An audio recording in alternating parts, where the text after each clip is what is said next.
Bonjour à tous, merci d'être là. Donc, moi, en fait, ce que je peux faire pour commencer, c'est d'abord expliquer un petit peu comment je suis rentré en contact avec des jeunes gens du courant djihadiste.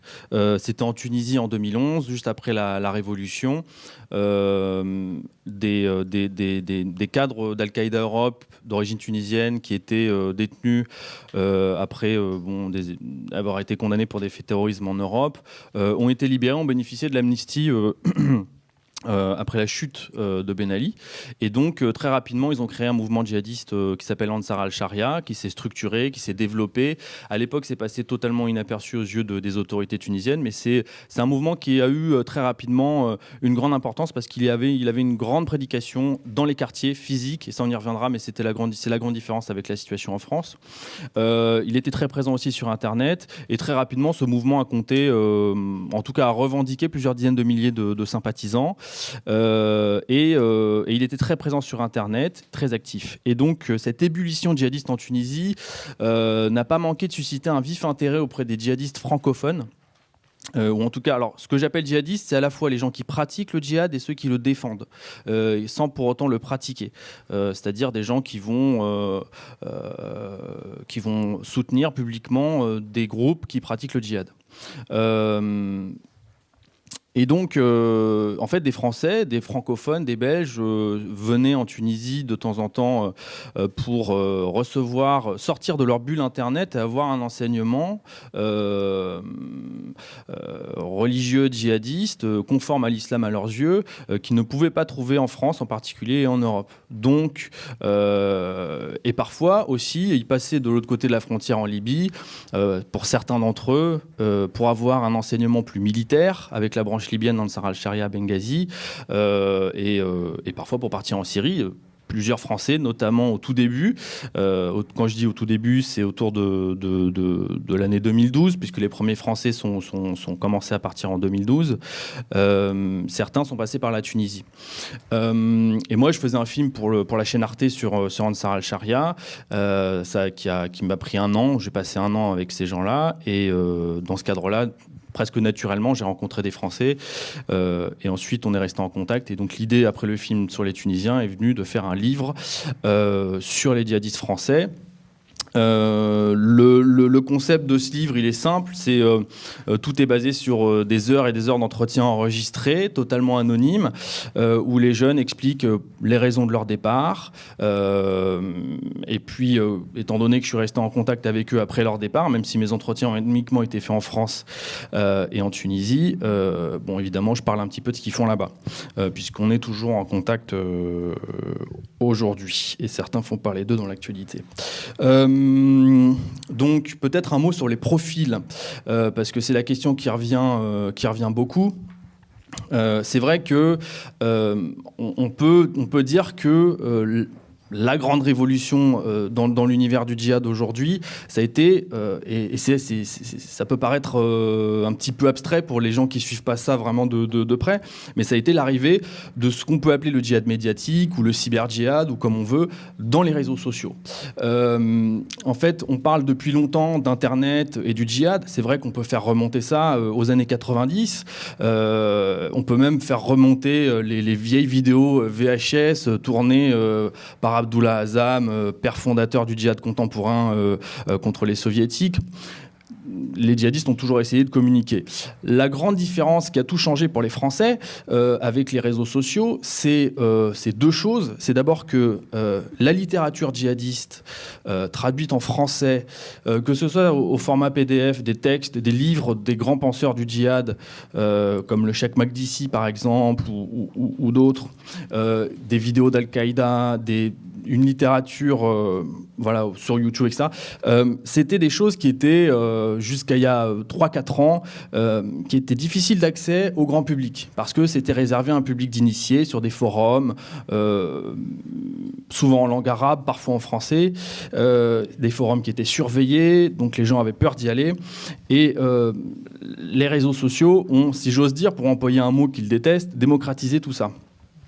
et donner accès à cette littérature, à cette prédication, à cette propagande, à des gens qui avant n'avaient pas accès à ça. La deuxième chose que ça a changé tout simplement que en fait, les premiers Français qui sont arrivés en 2012, soit par le Maghreb, soit directement en arrivant à la frontière turque de façon totalement désorganisée, et ben ces gens-là, ils ont utilisé Facebook tout simplement pour faire venir leurs copains de quartier, parfois leurs proches. Je connais par exemple le cas d'un jeune qui a réussi à convertir sa mère, à faire venir sa propre mère en Syrie. Et donc, ça c'est quand même la grande différence, parce qu'évidemment, à l'époque de l'Afghanistan, à l'époque de la Tchétchénie, on n'imagine pas un moudjahid du mouvement taliban derrière son profil Facebook à expliquer à un jeune comment se rendre sur place. Donc ça, c'est ce qui a tout changé. Je pense que Dounia Bouzar aura beaucoup de choses à dire là-dessus, notamment sur les jeunes filles qui parfois parvenaient à cacher leur profil Facebook entre guillemets djihadistes à leurs proches, avec deux profils, un profil tout à fait banal et un autre beaucoup moins. Donc ça, c'est pour ça qu'Internet, enfin, les réseaux sociaux sont un facilitateur très fort. On ne peut pas tout résumer évidemment avec les réseaux sociaux. Si on prend l'exemple de la Belgique, la prédication physique en Belgique a encore été importante. Il y avait des groupes comme Sharia for Belgium qui ont eu un impact très fort. Mais c'est l'élément facilitateur qui a tout changé. Et puis évidemment, il y a la proximité avec la Turquie. On part en Turquie avec une carte d'identité. Donc c'est ce qui a tout changé. C'est ce qui explique qu'aujourd'hui, on puisse partir en famille. Donc bien souvent, il y a des gens... mais si on parle du cas français, hein, parce qu'en Tunisie, il y a eu une prédication très forte, géographique, physique, pas uniquement sur Internet. Mais pour prendre un exemple concret, parce qu'on est là pour ça, dans mon livre, je raconte le cas d'une famille qui est partie retrouver un contact djihadiste en Syrie qu'ils n'avaient jamais rencontré dans la vraie vie. Le déclic de leur envie de partir, ça a été simplement en voyant la vidéo d'une jeune femme qui venait d'arriver, qu'elle avait postée sur son profil Facebook, qu'elle-même, ils n'avaient pas rencontré dans la vraie vie, mais le simple fait, ils avaient juste échangé sur Facebook, de voir cette jeune femme là-bas, le déclic qui s'est passé dans leur tête, ça a été de se dire si cette personne qui a le même profil sociologique que nous l'a fait, nous aussi, nous pouvons le faire. Et je me souviens très bien de la phrase du mari, qui est toujours en Syrie aujourd'hui. Il m'a dit, quand on voit des jeunes de 15 ans qui sont comme nous, ou des ados qui écoutaient du rap, qui avaient une vie avant, partir là-bas, c'est pas comme à l'époque de l'Afghanistan, on voyait des moudjahidines, des pashtuns dans les grottes en Afghanistan. Eux, ils sont nés là-dedans, ils avaient l'habitude, ils connaissaient. Quand on voyait des jeunes de 15 ans, ils me disaient, on n'a plus d'excuses. Nous aussi, on doit y aller, parce qu'on est comme eux. Ça prouve que c'est possible. Et ça, c'est aussi toute l'idée de la prédication, de l'activité sur les réseaux sociaux des combattants qui sont là-bas aujourd'hui, c'est de montrer qu'en fait, ils sont des gens comme tout le monde, pour montrer que tout un chacun peut partir en Syrie. C'est aussi ça, c'est un des aspects, mais bon, pour en parler des heures et des heures. Voilà. Alors sur place, que font les gens lorsqu'ils arrivent? Alors évidemment, il y a l'argument du départ, on part pour faire de l'humanitaire. C'est vrai que beaucoup considèrent que le djihad, c'est faire de l'humanitaire. En réalité, les jeunes qui partent là-bas savent exactement quel groupe ils vont rejoindre, savent exactement les raisons pour lesquelles ils vont rejoindre, et le minimum syndical quand on part en Syrie, c'est d'avoir l'idéologie d'Al-Qaïda en tête. Et encore, aujourd'hui, quand on rejoint la filière syrienne d'Al-Qaïda, on est considéré comme la branche la plus modérée. Sur place, les gens, lorsqu'ils arrivent, en général, quelques semaines après l'arrivée, le jeune part au camp d'entraînement pour les hommes, parce que les femmes ne combattent pas pour le moment. Très vite, après un mois d'entraînement, on apprend à manier la Kalachnikov, on apprend à se servir d'une arme de poing. Oui, alors ça, c'est là où je voulais en venir. La différence avec les femmes, c'est qu'aujourd'hui, les femmes ne combattent pas. Les femmes sont là, elles partent beaucoup, elles partent pour élever leurs enfants là-bas, dans l'amour du djihad, pour reprendre leurs termes, pour en faire de futurs djihadistes. Il y a une petite nouveauté depuis quelques mois dans la ville de Raqqa, c'est qu'une brigade de femmes au sein de la police islamique a été créée pour faire appliquer la charia aux femmes en évitant toute mixité. Mais bon, pas de combat en tout cas pour les femmes actuellement, ce qui ne veut pas dire que ça ne sera jamais le cas, mais les directives en tout cas des groupes djihadistes syriens actuellement ne le permettent pas. Juste voilà, je voulais dire un mot avant de passer la parole à Dounia Bouzar et passer aux questions sur l'attitude des autorités françaises face à ce phénomène. Parce que si on en est là aujourd'hui, si 1 millier de personnes sont concernées par le phénomène, c'est aussi parce qu'il y a eu une forme, je dirais, personnellement, j'emploierais le mot d'aveuglement, au sens où je pense que les autorités ont été littéralement aveuglées par ce phénomène, puisque que ce soit les autorités ou les médias, l'État islamique, pour reprendre le groupe le plus actif aujourd'hui, le plus puissant dans la région, est devenu ce qu'il est devenu, sans que 99% des médias de la planète ne s'en aperçoivent. Et ça vaut également pour les services, pour les autorités. Pour prendre des exemples très concrets, en 2013, les Français sont partis sans vraiment qu'on les empêche de partir. Alors, la raison à cela, elle est d'abord juridique, c'est que les autorités n'avaient pas les moyens juridiques d'empêcher des jeunes de partir, et aujourd'hui, elles n'ont toujours pas vraiment les moyens de le faire, puisque les jeunes continuent à partir, malgré le plan anti-djihad du 23 avril, et il est tout à fait possible de penser que la loi qui est actuellement en train d'être votée par le Parlement n'empêchera pas non plus vraiment les jeunes de partir. On vient de le voir, une famille de 11 personnes vient de quitter le territoire national avec la grand-mère, je crois. Donc, tout ça pour vous dire quoi? Oui, voilà. Donc, pour vous dire que les autorités, merci. Les autorités, en fait, moi c'est mon analyse parce que moi je ne suis pas en contact, contrairement à Dounia Bouzar, avec le ministère de l'Intérieur, la police, etc. Elle en parlera sans doute mieux que moi. En 2013, les jeunes étaient eux-mêmes surpris de la facilité avec laquelle ils partaient. Il y a un exemple que je cite parfois, c'est un des jeunes dont je parle dans mon livre, qui m'appelle la veille de son départ, et après avoir posté des vidéos djihadistes, des appels de l'amour de Ben Laden, si je passe devant l'Élysée, je fais ma prière devant, je pose une bombe après. Bon, c'est quelqu'un qui n'était pas du tout dans la discrétion. Cette personne, ce jeune, m'appelle avant de partir la veille de son départ. Il me dit, bon écoute, je pars demain, je pense que... Qu'est-ce que t'en penses? Est-ce que tu penses que je vais me faire arrêter? Je dis, oui, je serais étonné que tu ne te fasses pas arrêter, vu à quel point tu avais une communication djihadiste débridée sur les réseaux sociaux. Et arrivé à l'aéroport, il est passé sans aucun problème. Et pire que ça, en arrivant en Turquie, il a commencé à, pour ceux qui sont sur Twitter, à live-tweeter son passage en Syrie. C'est-à-dire que... tous les kilomètres, il postait une photo en disant voilà, je suis ici, les frères, j'arrive bientôt, ce soir je suis en Syrie. Donc à ce moment-là, si les autorités françaises avaient voulu l'empêcher de partir, elles en avaient encore la possibilité. C'est un exemple qui est tout à fait représentatif de la situation qui était celle de 2013. Et pour vous dire plus, la personne qui rejoignait a découvert en arrivant à l'aéroport, je ne sais plus si c'était Orly ou Roissy, qu'elle était fichée par la police. Ça ne l'a pas empêché de partir.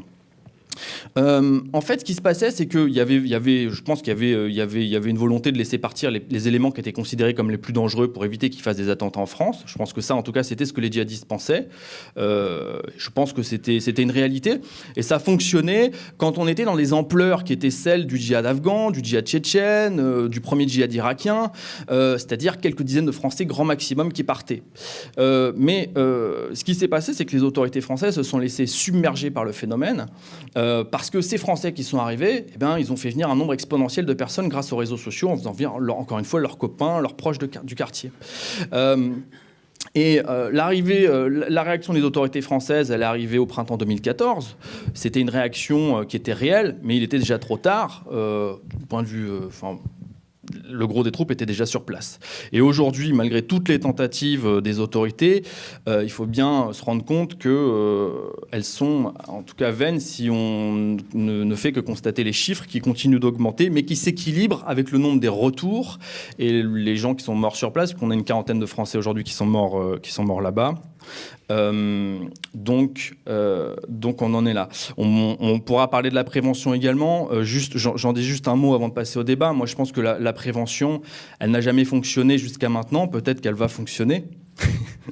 Mais jusqu'à maintenant, dans tous les pays où des programmes de prévention ont été testés, que ce soit en Grande-Bretagne ou en Arabie Saoudite, ça n'a pas fonctionné. Alors l'Angleterre revendique entre guillemets la déradicalisation de 500 personnes, mais si on regarde la situation britannique, depuis des années, des programmes de prévention sont testés en s'appuyant sur la communauté pakistanaise avec des repentis du djihad au Waziristan, etc. En France, aucun début de programme n'a jamais été tenté jusqu'à maintenant de prévention et on se retrouve avec des chiffres qui sont à peu près équivalents, même s'il y a un peu plus de Français que de Britanniques aujourd'hui en Syrie. Ensuite, pour ce qui est des retours, puisqu'aujourd'hui on est dans un contexte de retour, et c'est là que je vais passer la parole à Dounia Bouzar, les retours, donc, si j'en crois les chiffres des autorités, on tourne autour de 200 retours à peu près. En tout cas, c'est le chiffre qui est officiel, qui est donné aujourd'hui. Dans la quasi-totalité des cas, c'est des gens qui sont déçus, fatigués, qui sont parfois blessés et qui rentrent parce qu'ils en ont assez. Pour autant, moi, j'ai pas une vue d'ensemble sur les retours parce que je suis en contact avec 2 personnes qui sont rentrées. C'est pas forcément des gens qui renient leur engagement djihadiste aujourd'hui, pour ceux que je connais. Mais encore une fois, j'ai pas une vue d'ensemble là-dessus, sur les retours. Mais on parle beaucoup évidemment, si on parle de ce sujet à l'échelle européenne, puisque c'est un phénomène mondial qui touche l'ensemble des pays européens à des échelles diverses, mais qui touche beaucoup plus les pays du monde arabe, il faut quand même le rappeler. Et ça, c'est un enjeu très important pour certains pays comme la Tunisie, on en parlera peut-être si on a le temps. Mais aujourd'hui, et ça c'est vrai que ça a toujours été le cas, il y a un débat au sein du mouvement djihadiste français sur la question des attentats sur le sol français. Tous ne sont pas d'accord là-dessus. Et pour ceux qui sont d'accord sur le fait de la nécessité, pour reprendre leur expression, leur pensée, de faire des attentats en France, il y a un débat sur les cibles. Vous avez des personnes qui pensent qu'il faut attaquer que des cibles institutionnelles, en représailles à la politique française, etc. Que des cibles des policiers dans la rue, entrer dans un commissariat en ouvrant le feu, voilà. Et d'autres pensent au contraire qu'il faut cibler des civils en particulier. Mais là, on est dans la minorité de la minorité, même si aujourd'hui, l'arrivée de la France, l'intervention de la France en Irak change évidemment la situation avec l'appel du porte-parole de l'État islamique qui appelle à frapper directement les intérêts français depuis le 21 septembre. Donc sur les retours, voilà, transition, peut-être un peu long. Dounia Bouzar. Non, merci. En fait, moi, je vais un peu parler de la place à laquelle je suis. Je suis une vieille femme de terrain, je suis une vieille éducatrice de la protection judiciaire de la jeunesse. Et donc, je suis une jeune universitaire puisque je suis anthropologue du fait religieux depuis peu de temps. J'ai repris mes études sur le tard. Et ma grille de lecture a toujours été celle de l'éducatrice. Donc, je me suis intéressée à ce phénomène depuis maintenant une quinzaine d'années. J'ai écrit une quinzaine de livres qui analysaient la relation des jeunes nés en France à l'islam. Donc, je me suis jamais intéressée à l'interculturalité ou à l'immigration. C'était vraiment les jeunes qui avaient grandi en France qui m'intéressaient, la façon de comprendre l'islam. Et donc, j'ai fait plusieurs livres sur mon angle à moi. C'était pourquoi le discours de ce que j'appelais l'islam radical, c'est pas l'islam qui est radical, c'est le comportement, fait autorité sur tel ou tel jeune. C'est-à-dire qu'à l'époque, je travaillais sur les jeunes qui étaient plutôt en perte d'espoir social, qui n'avaient pas de place, qui étaient victimes de discrimination, qui étaient dans des familles souvent qui passaient de foyer en foyer. C'était ma population à moi, c'était ma population de foyer, d'éducatrices. Et je remarquais que certains jeunes passaient de la toxicomanie à, on va dire, disons, surinvestissaient l'islam, on va dire ça. À l'époque, c'était plutôt ça. Ne s'identifiaient que comme dans une bulle dans la religion. Qu'il y en avait d'autres qui étaient délinquants et qui passaient dans l'islamisme aussi, dans ce qu'on appelait à l'époque l'islamisme. Et c'est ça que je travaillais. Alors, j'avais trouvé des premiers éléments. J'avais trouvé que les jeunes qui finalement passaient dans cette vision du monde, c'était des jeunes qui souvent avaient eu un père déchu, par exemple, couple à cette époque-là. Hein. Donc c'était un père qui n'avait pas pu le sécuriser pour aller vers l'extérieur. Donc c'était père alcoolique, père violent, des choses comme ça. J'avais trouvé que c'était des jeunes qui se sentaient sans territoire, qui se sentaient de nulle part et qui finalement avaient besoin d'un espace. Et puis j'avais trouvé qu'ils avaient grandi dans des trous de mémoire. C'est-à-dire ces jeunes-là, à l'époque, qui adhéraient, c'était des jeunes qui finalement n'avaient pas de repères dans le temps, ni du pays de leurs parents, ni là. Et puis, quand j'ai fait mon dernier livre qui s'appelle Désamorcer l'islam radical en janvier dernier, j'avais besoin de faire le point en tant que musulmane. C'est-à-dire que ça montait tellement, cette histoire de phénomène. On parlait tellement de l'islam, il y avait tout ce débat où d'un côté, il y avait énormément de discrimination, de l'autre côté, il y avait le radicalisme qui montait. On avait l'impression que ça s'alimentait, que les discours anti-musulmans alimentaient les discours radicaux des musulmans qui alimentaient les discours anti-musulmans. Donc ça faisait comme une espèce de cercle vicieux. Donc j'ai eu besoin de faire le point et j'ai écrit ce premier bouquin, Désamorcer l'islam radical, où je dis « je » pour la première fois, où je cite des versets pour la première fois, où j'ai besoin de faire le point et j'essaye d'analyser comment on fait la différence entre un musulman et un radical, en fait. C'était ça ma question à moi. Bon. Et puis, je commence à communiquer dans les médias. Et là, fin janvier, fin février, 20 mamans qui m'appellent et qui me disent Madame Bouzard, désolée de vous déranger, mais ce que vous avez dit sur le processus que vous décrivez dans votre livre, notre fille, c'est exactement la même chose. Est-ce qu'on peut se voir ?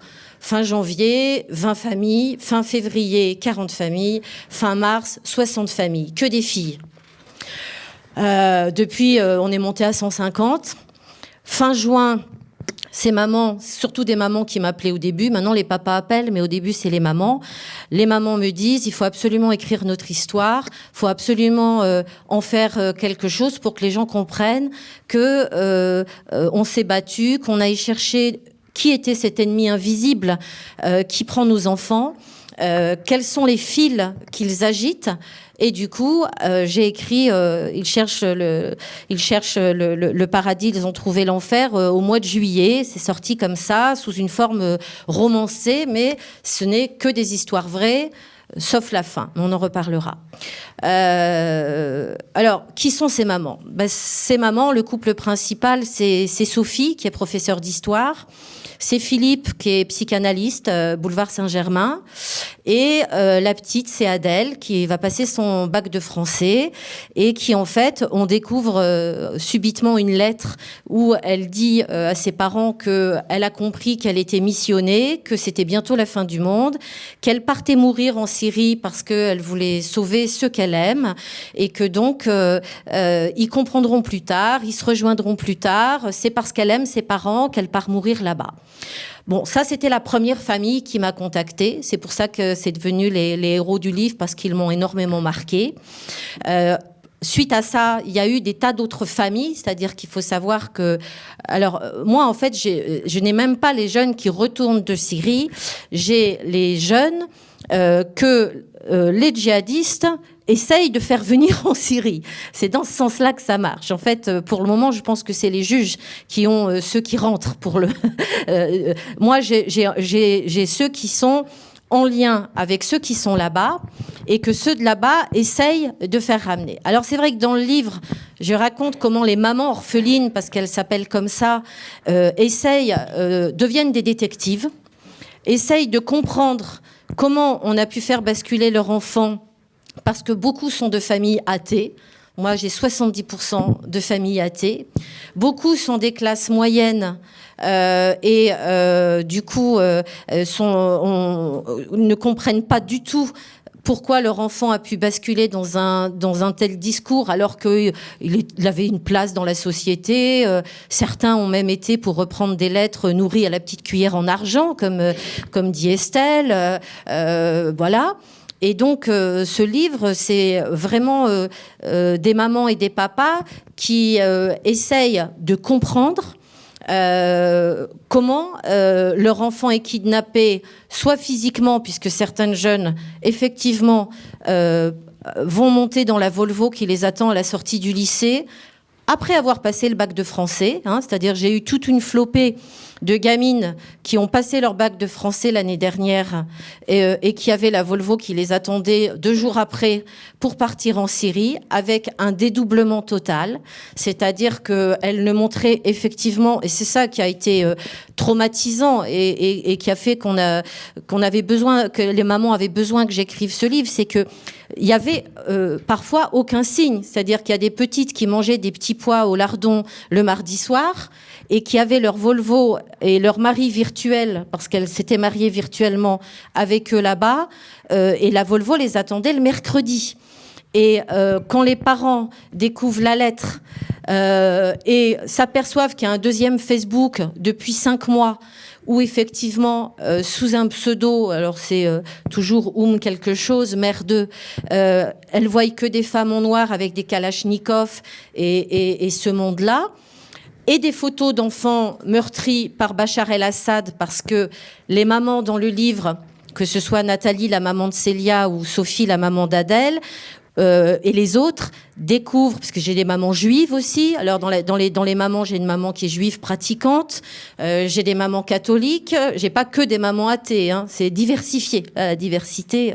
Et les mamans d'ailleurs arrivent à s'unir au-delà de leurs milieux sociaux. Enfin, c'est une solidarité. C'est en ça qu'elles m'ont touchée. C'est en ça que j'ai fait le livre. Bon, je vous donne juste un exemple, mais vous avez vu peut-être le témoignage de la petite Léa, parce qu'on expérimente le désendoctrinement sur les adolescentes mineures. On fait doucement. Et vous avez peut-être vu que la petite Léa a témoigné dans le Nouvel Observateur, puisqu'ils en ont fait la couve. Pourquoi est-ce que je vous parle de Léa Désendoctrinement, oui, non, c'était... je sais pas ce que je voulais... Le bac de français, oui, je sais pas. C'est pas grave, ça va revenir. Bon. Ah oui, ici, la petite Léa. La petite Léa, elle nous apprend des choses parce que, et du coup, je fais le lien avec ce que David vient de dire. La petite Léa, elle nous apprend que depuis le gouvernement a mis son numéro vert, puisque dans mon livre, les mamans vont voir le ministre de l'Intérieur. Et elles disent au ministre, il faut absolument qu'on ait des interlocuteurs, parce que comment elles voient l'embrigadement de leur enfant? Elles le voient parce que l'enfant arrête de fréquenter ses anciens amis en disant ils sont impurs. Premier niveau de rupture. Après, elles voient qu'il arrête par exemple les cours de guitare, le sport en disant c'est le diable. Elles trouvent ça bizarre. Après, souvent, il y a une rupture scolaire. C'est-à-dire qu'on mesure le fait que ce n'est pas une conversion et que c'est bien un endoctrinement, non pas au comportement religieux, puisque ça, on serait dans la conversion, mais bien au signe de rupture, c'est-à-dire une rupture vis-à-vis du reste de la société. Donc, les mamans racontent ça.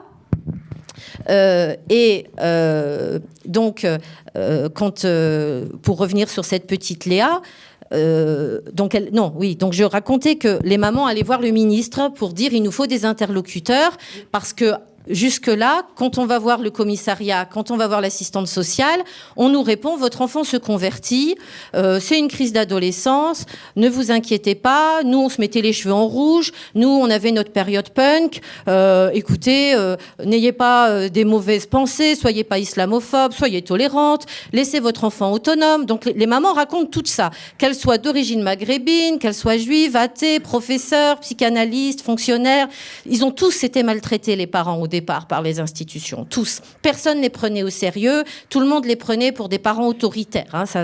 Bon.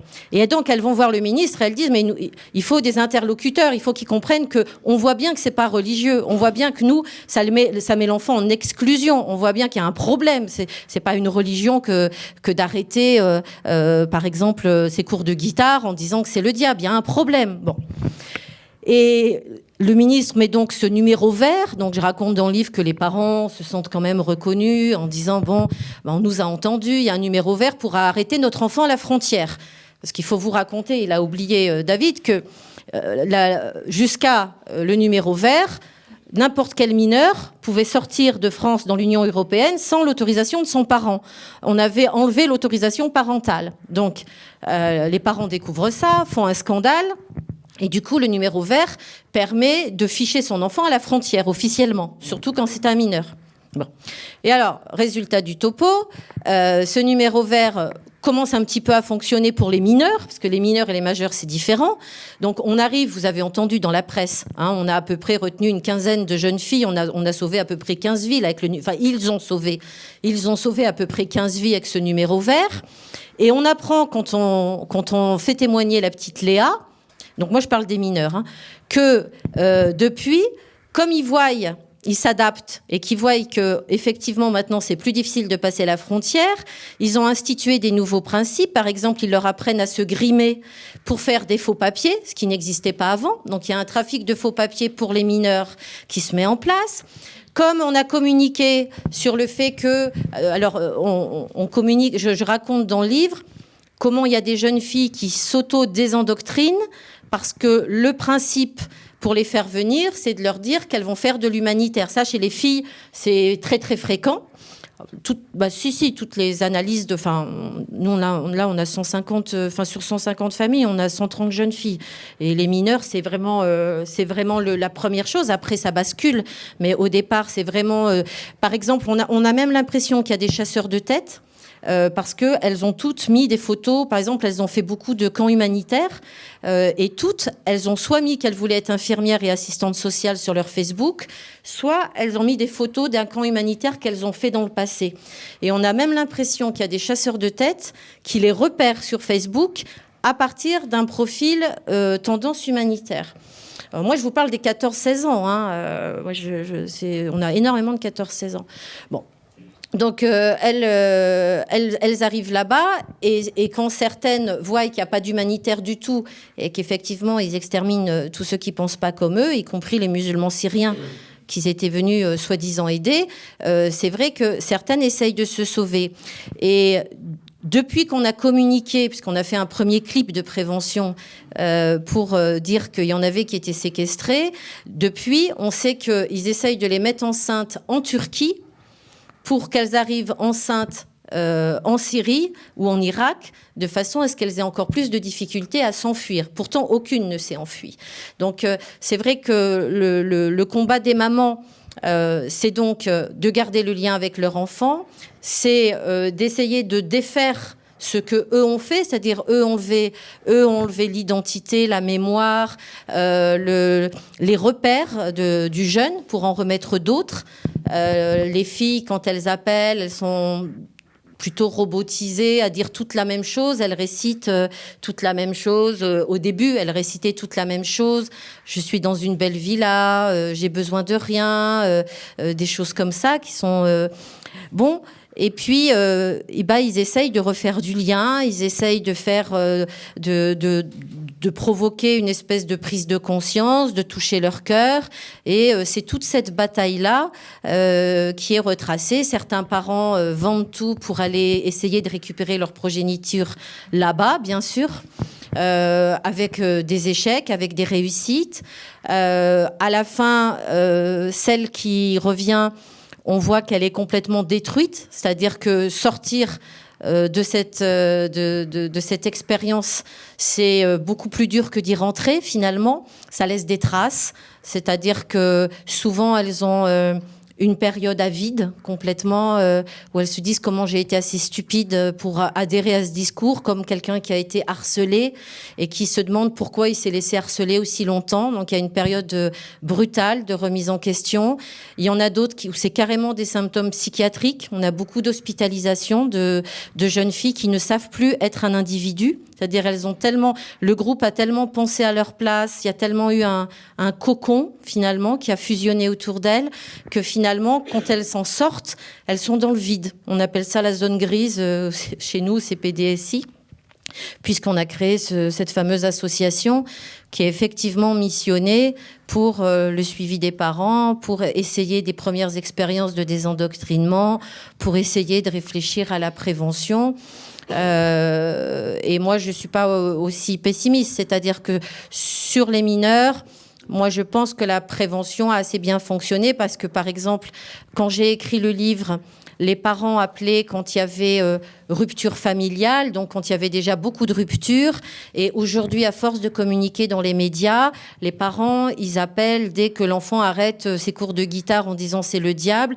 Ils vont téléphoner, vont dire écoutez, on vous dérange pour rien, c'est complètement idiot, mais quand même, on voudrait discuter. Pourquoi la guitare deviendrait le diable? C'est bien bizarre cette affaire-là. Bon, donc si vous voulez, le niveau d'alerte a baissé.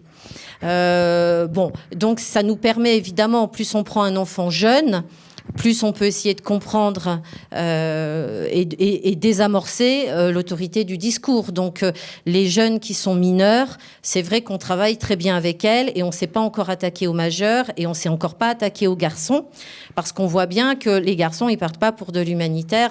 On a quelques garçons au tout début qui avaient ce qu'on appelait nous un profil Lancelot.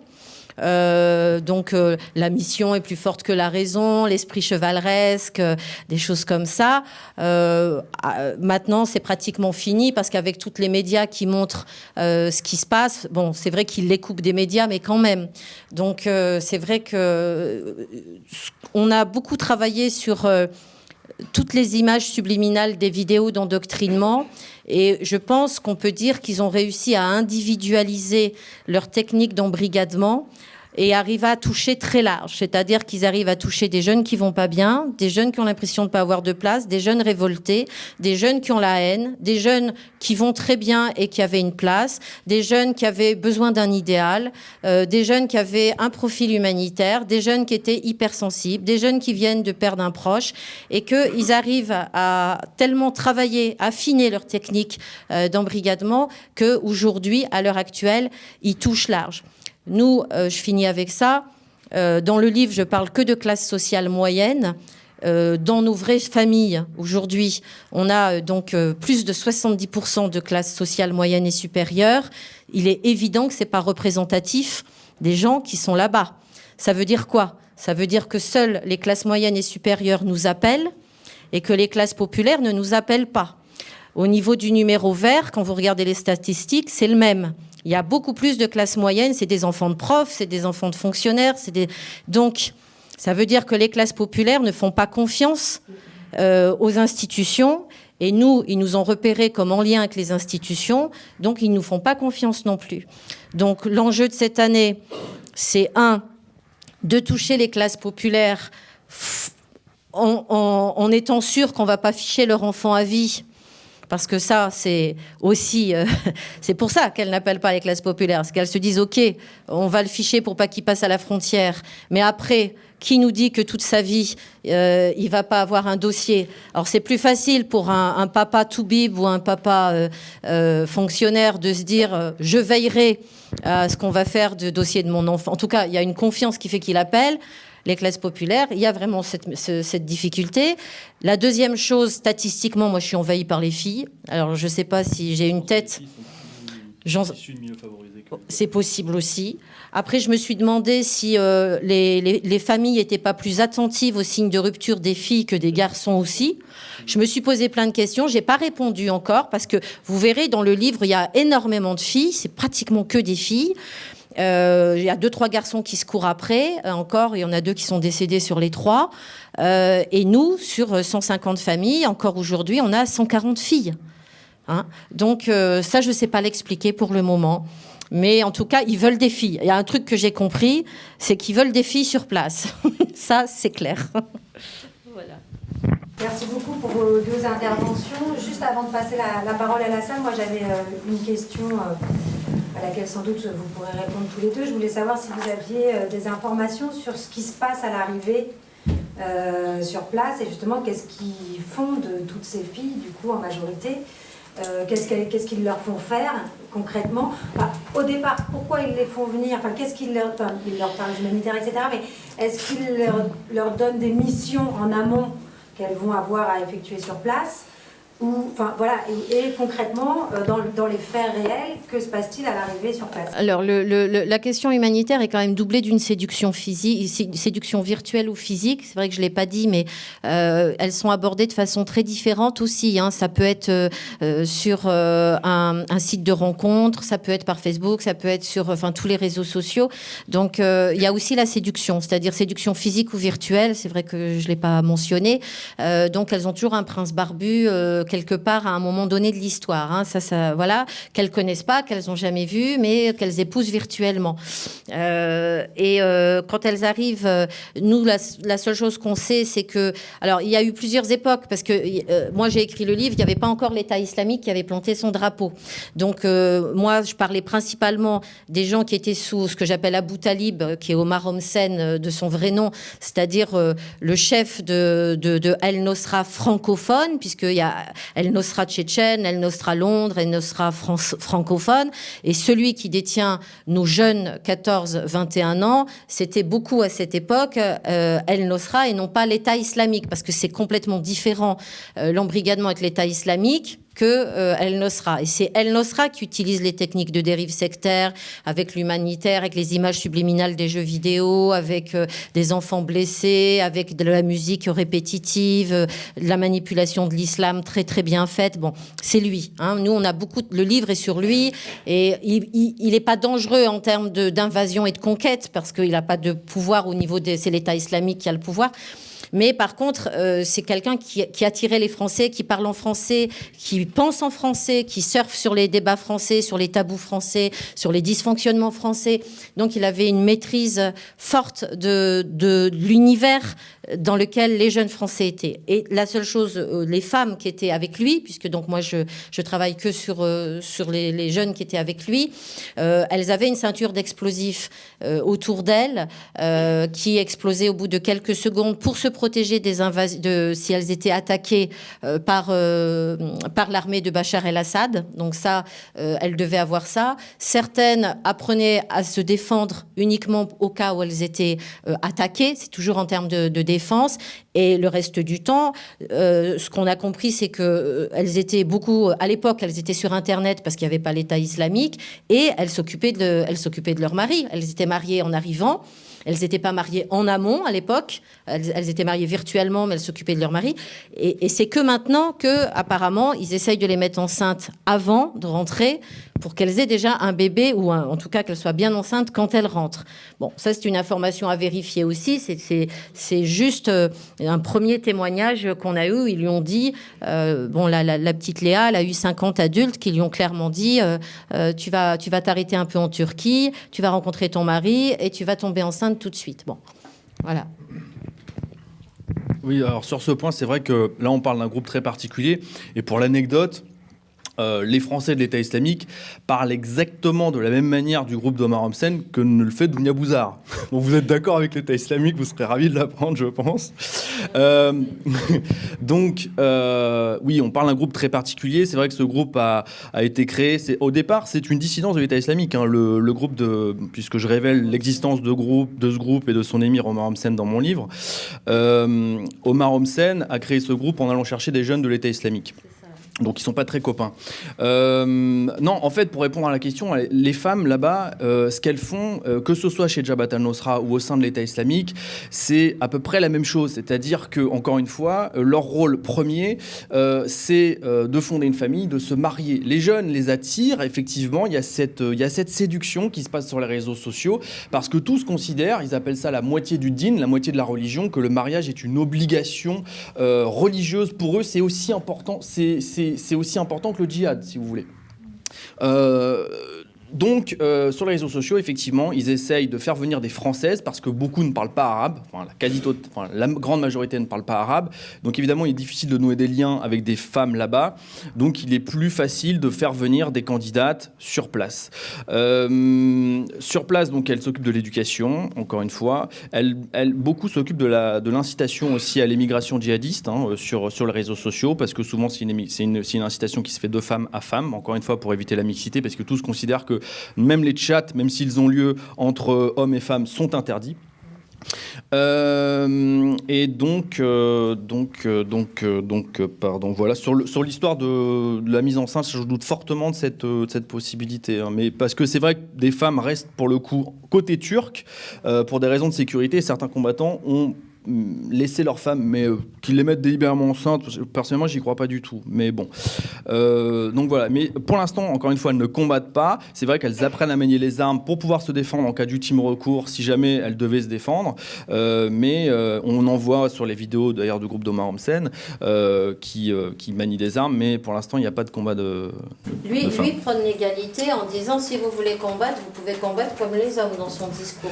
Oui, mais je connais très bien Omar et Homsen, et effectivement, il m'a encore récemment confirmé que dans son groupe, les femmes ne combattaient pas.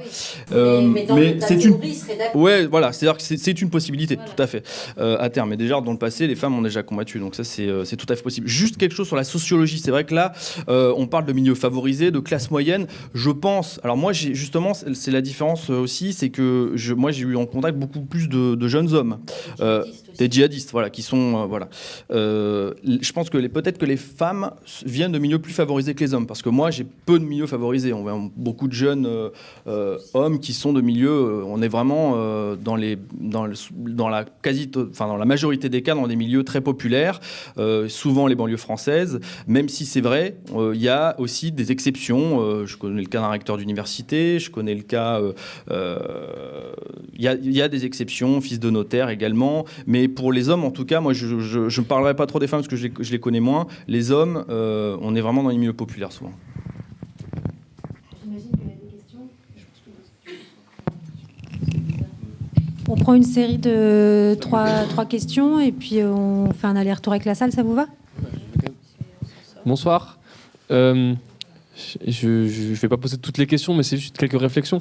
La première, c'est que moi, j'avais 11 ans le 11 septembre 2001, et je crois que c'est les premières fois que j'ai entendu parler du mot djihadiste. Et du coup, je crois qu'un peu après, j'étais au collège, et j'avais été voir ce que c'était que le mot djihad, en fait, ce que ça m'intriguait. Et j'arrive pas à comprendre comment aujourd'hui, il est devenu employé tellement si facilement par tout le monde. Je voudrais savoir quelle est pour vous la définition du mot djihad, ça m'intéresse. L'autre cause, alors je ne sais pas si c'est évoqué dans votre livre et que du coup c'est volontairement que vous n'en parlez pas là, mais j'ai l'impression quand vous parlez que c'est comme si le djihad tombait d'un coup sur ces gens-là. J'ai l'impression qu'il n'y a pas de cause en fait. C'est-à-dire que c'est une gamine qui du jour au lendemain, elle voit une vidéo sur YouTube, elle arrête la guitare et elle part en Syrie. Tout me paraît rapide. Je termine juste. Par rapport aux interlocuteurs que vous évoquez, il y a quelque chose qui m'intrigue. Où sont les imams en fait ? Les imams, les chirs. C'est-à-dire que vous parlez d'interlocuteurs, mais moi, demain, je n'ai pas d'enfant, mais je pense que si j'ai un enfant, une fille ou un garçon, il y a ce problème-là. La première personne que je pense, en tout cas, aller voir, c'est l'imam d'une mosquée, parler avec lui et l'inviter. Enfin, je ne sais pas dans quelle mesure, où sont-ils ? Est-ce qu'ils ne viennent pas ou est-ce que c'est peut-être l'institution qui ne les met pas en place ? Merci. Je vais peut-être prendre les 3 questions là, sinon après je ne saurais plus répondre. Alors, la question des imams, elle est très simple. Pour appeler un imam, il faudrait que la famille voie que l'enfant s'est converti. Mais l'enfant ne se convertit pas. C'est pas une conversion. Si c'était une conversion, tout irait bien. On serait tous contents. C'est vraiment une rupture avec le reste de la société qui ne montre pas que la justification serait par des réseaux qui se prétendraient musulmans. Et les gens, les gamines, enfin nous. Je vais parler de ce que je maîtrise parce que je pense qu'il ne faut pas faire de généralité et qu'il y a des cas différents. Mais nous, les 140 sur les 150, il y en a à peu près les 3/4 qui n'ont jamais mis les pieds dans une mosquée, qui n'ont jamais vu un musulman. C'est-à-dire, vous avez des gamines qui se sont auto-basculées par Internet dans un petit village du Sud et qui n'ont que des amis virtuels. C'est-à-dire qu'après, par exemple, j'en ai une qui culpabilise parce qu'elle-même a répété à sa sœur virtuelle de partir et que maintenant elle est partie et qu'elle est encore là et du coup elle fait des cauchemars toutes les nuits. Et je lui dis mais tu l'as rencontrée, etc. Non, elle l'a jamais vue. Je veux dire, c'est un monde un peu surprenant quand même. Donc, quand je dis il faut pas chercher les signes religieux. Ce serait vraiment un amalgame parce qu'il n'y en a aucun. Et quand je vous dis, chez les filles, quand je vous dis elles mangent des petits pois au lardon le mardi soir et la Volvo les attend le mercredi, c'est ça. C'est-à-dire qu'elles partent avec leur kit, effectivement. Alors je sais pas, j'ai toujours pas compris pourquoi leur fantasme c'est quand même le niqab. Elles appellent ça mon meilleur ami, elles appellent ça mon doudou. Bon, il y a encore des choses à creuser. Moi, je partage avec vous là où j'en suis, et franchement, c'est très compliqué. Donc, pour les imams, les pauvres, Ils n'ont jamais été consultés. S'ils avaient été consultés, on n'en serait pas là. Et si vous voulez, moi, il y en a certaines qu'on arrive là en ce moment, qu'on expérimente en désendoctrinement. Et c'est à ce moment-là qu'on les fait passer par qu'est-ce que c'est que l'islam, quoi, en fait, hein, pour faire simple. Bon, ça, c'est la première question. Rappelez-moi la première, parce que du coup... Ah oui, alors moi, le mot djihad, dans tous mes livres, bien sûr, d'ailleurs, je l'ai pas prononcé, moi. Hein. Moi, j'appelle ça terroriste, je dis jamais djihad, puisque je vais pas valider la réinterprétation du djihad de Al-Qaïda, puisque c'est un des premiers théoriciens d'Al-Qaïda qui s'est assis sur 14 siècles d'islam. Hein. Vous savez, je vous le rappelle, si vous le savez pas, le djihad, c'est exactement l'équivalent de la guerre juste chez les chrétiens, donc il faut des conditions avec une décision gouvernementale, c'est-à-dire il faut un lien entre un territoire, une population en danger et une décision de gouvernement. Et dans l'islam, ça ne s'appelle même... Bon, le mot djihad n'est pas forcément le bon mot, mais... La guerre est possible en cas de légitime défense si c'est la décision d'un gouvernement. Et Al-Qaïda s'est assis sur ces 14 siècles d'interprétation pour dire le djihad individuel est possible. Il n'y a pas besoin d'une population en danger, il suffit qu'il y ait un musulman en danger. Et il n'y a pas besoin d'un territoire entravé, ça peut être n'importe où. Donc Al-Qaïda a redéfini une notion de 14 siècles. Et bien entendu, quand nous, on emploie le mot djihad pour désigner ces gens là-bas, eh bien on valide le fait que ce serait au nom de l'islam et on valide l'interprétation, la réinterprétation du mot djihad par Al-Qaïda. Donc on joue leur jeu puisque eux, tout leur travail, c'est de semer la confusion et de se faire passer pour des musulmans orthodoxes parce que qui dit emprise mentale dit confusion. Et ils jouent sur l'amalgame de façon très fine. Donc c'est vrai que, je reconnais que parfois je glisse aussi parce que comme le monde entier emploie le mot djihadiste, j'ai beau faire de la résistance, il y a des moments où ça finit par sortir de ma bouche, mais c'est une erreur grave. Il faudrait appeler ça terroriste ou pseudo, je sais pas. En tout cas, je suis d'accord avec vous. Et la dernière question, c'était... si, vos 3 questions étaient intéressantes. Pourquoi ça tombe dessus ? Ça vient pas de nulle part. Il y a forcément une cause. Ça tombe d'un... Il faut lire le livre. Franchement, les mères essayent de retirer les fils, de se dire, est-ce que, toutes les filles, elles ont eu un décès, par exemple. Donc, elles partent pas faire le djihad, mes filles, attention, hein, puisque, vous voyez, elles sont dans un espèce... On les attrape au dernier. Elles partent toutes faire de l'humanitaire. Je sais que David n'est pas convaincu, mais elles partent toutes faire de l'humanitaire, vraiment, vraiment. Donc elles partent jamais tuer quelqu'un. Justement, quand elles s'aperçoivent qu'il y a des morts, elles font demi-tour, elles essayent et elles en souffrent énormément. Donc déjà, elles partent pas faire le djihad. Et après, dans leur point commun, il faut...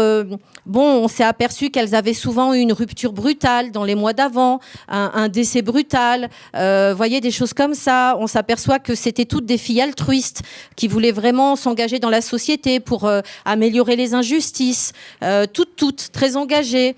On s'aperçoit que les vidéos sur lesquelles elles tombent, c'est pas des vidéos djihadistes, c'est des vidéos qui analysent, par exemple, dans quel monde on vit, par exemple, la nocivité des vaccins, le commerce équitable, pourquoi ça marche pas. Et c'est après, de lien en lien, que eux ils tissent le fil.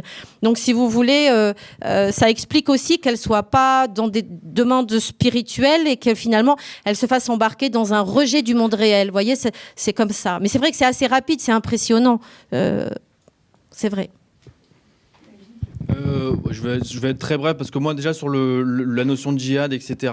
Moi j'évite d'employer le mot terroriste, je l'emploie jamais, mais ça c'est pour des raisons parce qu'on n'a pas la même approche du phénomène. Et je rentre pas dans le débat religieux, petit djihad, grand djihad. Pour moi un djihadiste, encore une fois, c'est quelqu'un qui défend la cause ou qui combat pour appliquer sa conception de la charia. Voilà. Je reste dans cette définition très simple et je rentre pas dans les débats théologiques parce que sinon on peut en parler pendant des. Tu valides, alors non, je crois pas. Mais bon, voilà typiquement le genre de débat que je veux éviter. Typiquement. Voilà. La deuxième chose sur les imams, en fait, ce qu'il faut bien comprendre, c'est que les imams, non seulement ils sont totalement étrangers à ce phénomène, mais ils n'ont aucune prise sur ce phénomène. Parce qu'aujourd'hui, si on parle du cas français, ils le découvrent au même titre que tout le reste de la population, ce phénomène. Et il n'y a aucune mosquée qui prône le djihad en France, qui diffuse une littérature djihadiste en France. C'est aussi pour ça que les jeunes se tournent sur Internet, c'est là qu'ils la trouvent. Donc la plupart considèrent que les imams de France sont par nature mécréants. Le simple fait d'aller dans une mosquée française, pour certains, les fait quasiment est un péché. Donc la réponse est la troisième. J'ai oublié la troisième question, mais vous aussi. Donc on va essayer de prendre une série de questions, mais du coup, si les questions peuvent être assez courtes. Peut-être que c'est pas le moment alors, parce que je m'appelle Evelyne Perrin et je voulais vous faire part d'une offre de service de mon ethnopsychothérapeute berbère algérien préféré qui a été à Bobigny, à Avicenne, Hamid Salmi, que peut-être certains d'entre vous connaissent, et qui m'a dit de vous transmettre qu'il est à votre disposition pour avoir une approche ethno-pédagogique, ethno-culturelle du phénomène. Et quant à moi, si c'est une question non, je veux très brève, je voulais vous dire que depuis le temps que je m'occupe comme une maman de beaucoup de jeunes de banlieue, sachant que mes 2 enfants sont de mon mari décédé berbère marocain, j'ai vu monter leur désespoir. C'est vrai qu'il n'y a plus de boulot pour eux. Il n'y en avait déjà pas il y a 10 ans quand j'ai écrit Jeunes maghrébins de France, la place refusée. Maintenant, il y a beaucoup d'amis adultes africains et maghrébins. Excusez-moi, je vais juste vous demander de ne pas développer trop, s'il vous plaît. Le désespoir et le refus de toute place dans la société française, à mon avis, est une cause fondamentale. Voilà. Juste une petite remarque là-dessus, c'est que beaucoup avaient une place dans la société. Je pense dans les 2 livres, on décrit des profils de jeunes qui étaient parfaitement insérés, qui avaient un travail, un CDI. Le premier individu, le premier jeune dont je parle, il gagnait plus que moi, il était en CDI. Donc en fait, ça c'est aussi la nouveauté, c'est qu'on n'a plus que des jeunes qui sont perdus. Il y a des jeunes en déshérence sociale, etc. On a des jeunes qui partent alors qu'ils sont insérés dans la vie active.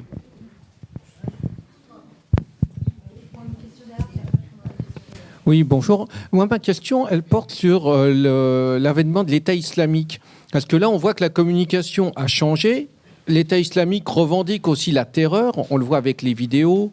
On le voit la dernière de cet après-midi, là, d'un Français qui appelle à tuer des Français en France. Voilà. Et pour avoir aussi été en contact avec des jeunes par Internet, on voit que certains sont passés de Jabhat al-Nusra à l'État islamique. Alors aujourd'hui, en fait, ils sont chez qui, un peu, selon vous, si vous avez une idée ? Là, en fait, aujourd'hui, c'est vrai qu'au départ, moi, quand j'ai commencé à écrire le livre, donc 2012-2013, on était à peu près sur une répartition à moitié-moitié chez Jabhat al-Nusra, chez l'État islamique, à peu près, pour les Français. En fait, ce qui s'est passé, c'est qu'au printemps 2013, c'était le début de ce qu'on appelle la fitna entre les 2 groupes, donc la grande discorde qui a tourné à la guerre d'épuration, tout simplement, donc une guerre militaire qui a été, on peut dire aujourd'hui, remportée par l'État islamique. Donc Jabhat al-Nusra est nettement sur le repli, pour pas dire plus. Et aujourd'hui, la grande majorité des Français rejoignent l'État islamique, même si persiste ce groupe d'Omar Homsen, effectivement, qui au départ a prêté allégeance à Jabhat al-Nusra, et aujourd'hui on ne sait plus très bien où il se situe, mais qui n'est plus vraiment un groupe, je crois, combattant. Donc aujourd'hui, on peut considérer que la majorité des Français sont au sein de l'État islamique. Et la cause n'est pas la même. Pardon ? Ah bah non, on n'est pas... Oui, là, c'est sûr que chez Omar Homsen, on est dans une communication qui est beaucoup plus artisanale que celle de l'État islamique, qui reprend les codes cinématographiques occidentaux à la perfection, qui tourne des images absolument parfaites, en reprenant des images d'Hollywood, etc. Donc, effectivement, on est dans un système de communication inédit, extrêmement perfectionné, à tel point que dans toutes les rédactions de France, ça pose des problèmes de déontologie, des réflexions, etc. Comment traiter ce phénomène qui, médiatiquement, a jamais atteint un degré de communication, de propagande aussi perfectionné. Oui, je voulais... Non, c'est bon. Oui, je voulais juste savoir en fait quelle était la part de ces terroristes, djihadistes, enfin je sais pas trop. Pour le coup, c'est vrai. Finalement, déjà quelle terminologie employer pour que ce soit juste, mais quelle est la part en fait de ces jeunes qui sont issus d'une famille musulmane et de ceux qui sont issus d'une famille non musulmane en fait. Voilà. Et comment devrait se positionner, à votre avis, pour le coup, la communauté musulmane face à ce phénomène-là en fait? Alors, c'est vrai que là, c'est pareil. Il faut séparer les filles et les garçons. En tout cas, les filles que j'ai moi et les garçons qui sont sur place. Dans les filles que j'ai moi, j'ai à peine 10% de familles d'origine maghrébine. Et souvent, ce sont des familles qui ne sont pas musulmanes. Oui.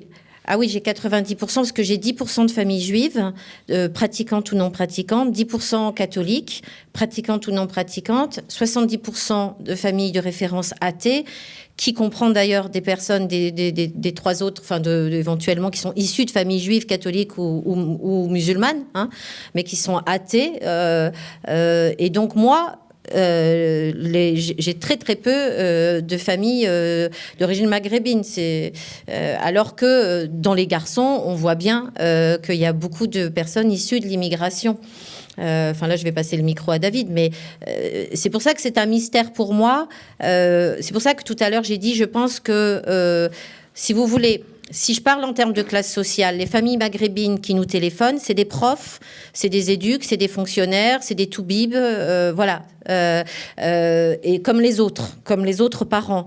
Par contre, j'ai aucune classe sociale populaire, ni d'origine maghrébine, ni non immigrée. C'est-à-dire, classe populaire, j'en ai 4 qui se courent après, quoi. Et ils m'appellent quand c'est trop tard. C'est-à-dire, ils m'appellent en me disant « Allô Dounia, notre enfant est parti ». Jamais ils m'appellent en amont. C'est pour ça que je fais l'hypothèse qu'ils n'ont pas confiance dans le fait qu'on va ficher leur enfant, etc. C'est une hypothèse. Hein. J'essaye de comprendre aussi. Hein. Je partage des hypothèses. Là, encore une fois, c'est intéressant parce que je pense que ça montre encore une fois qu'il y a une sociologie un petit peu différente chez les filles et chez les garçons. Effectivement, j'ai l'impression, même si j'ai un peu moins de recul sur les jeunes filles, qu'on a plus de convertis chez les jeunes filles que chez les hommes et qu'elles viennent plus de milieux favorisés que les hommes, encore une fois. Donc moi, sur le panel de jeunes sur lequel j'ai travaillé, j'ai essayé de faire un panel représentatif. On a 18 personnes et... Là, 60% environ viennent d'un foyer de culture musulmane, mais aucun n'est pratiquant, sauf un, et c'est un islam qui n'a rien à voir avec l'islam djihadiste. Les 40% restants, ce sont ce qu'on peut considérer comme convertis, même si eux tous se considèrent comme convertis, peu importe leur origine confessionnelle.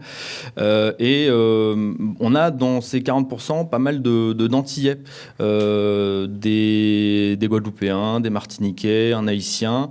Et puis il y a aussi vraiment il y a quelques Français de culture chrétienne. Catholique, voire protestante, évangélique. Voilà. Au niveau du numéro vert officiel, ils sont dans les 400 appels de personnes qui n'étaient pas fichées au départ, donc des personnes pas connues par la police quand même. 400 personnes depuis le début du numéro vert, donc 3-4 mois. Ils sont à 50-50 au niveau de l'origine. Je sais juste ça, mais je ne connais pas la différence entre les sexes. Ils ne m'ont pas donné le détail.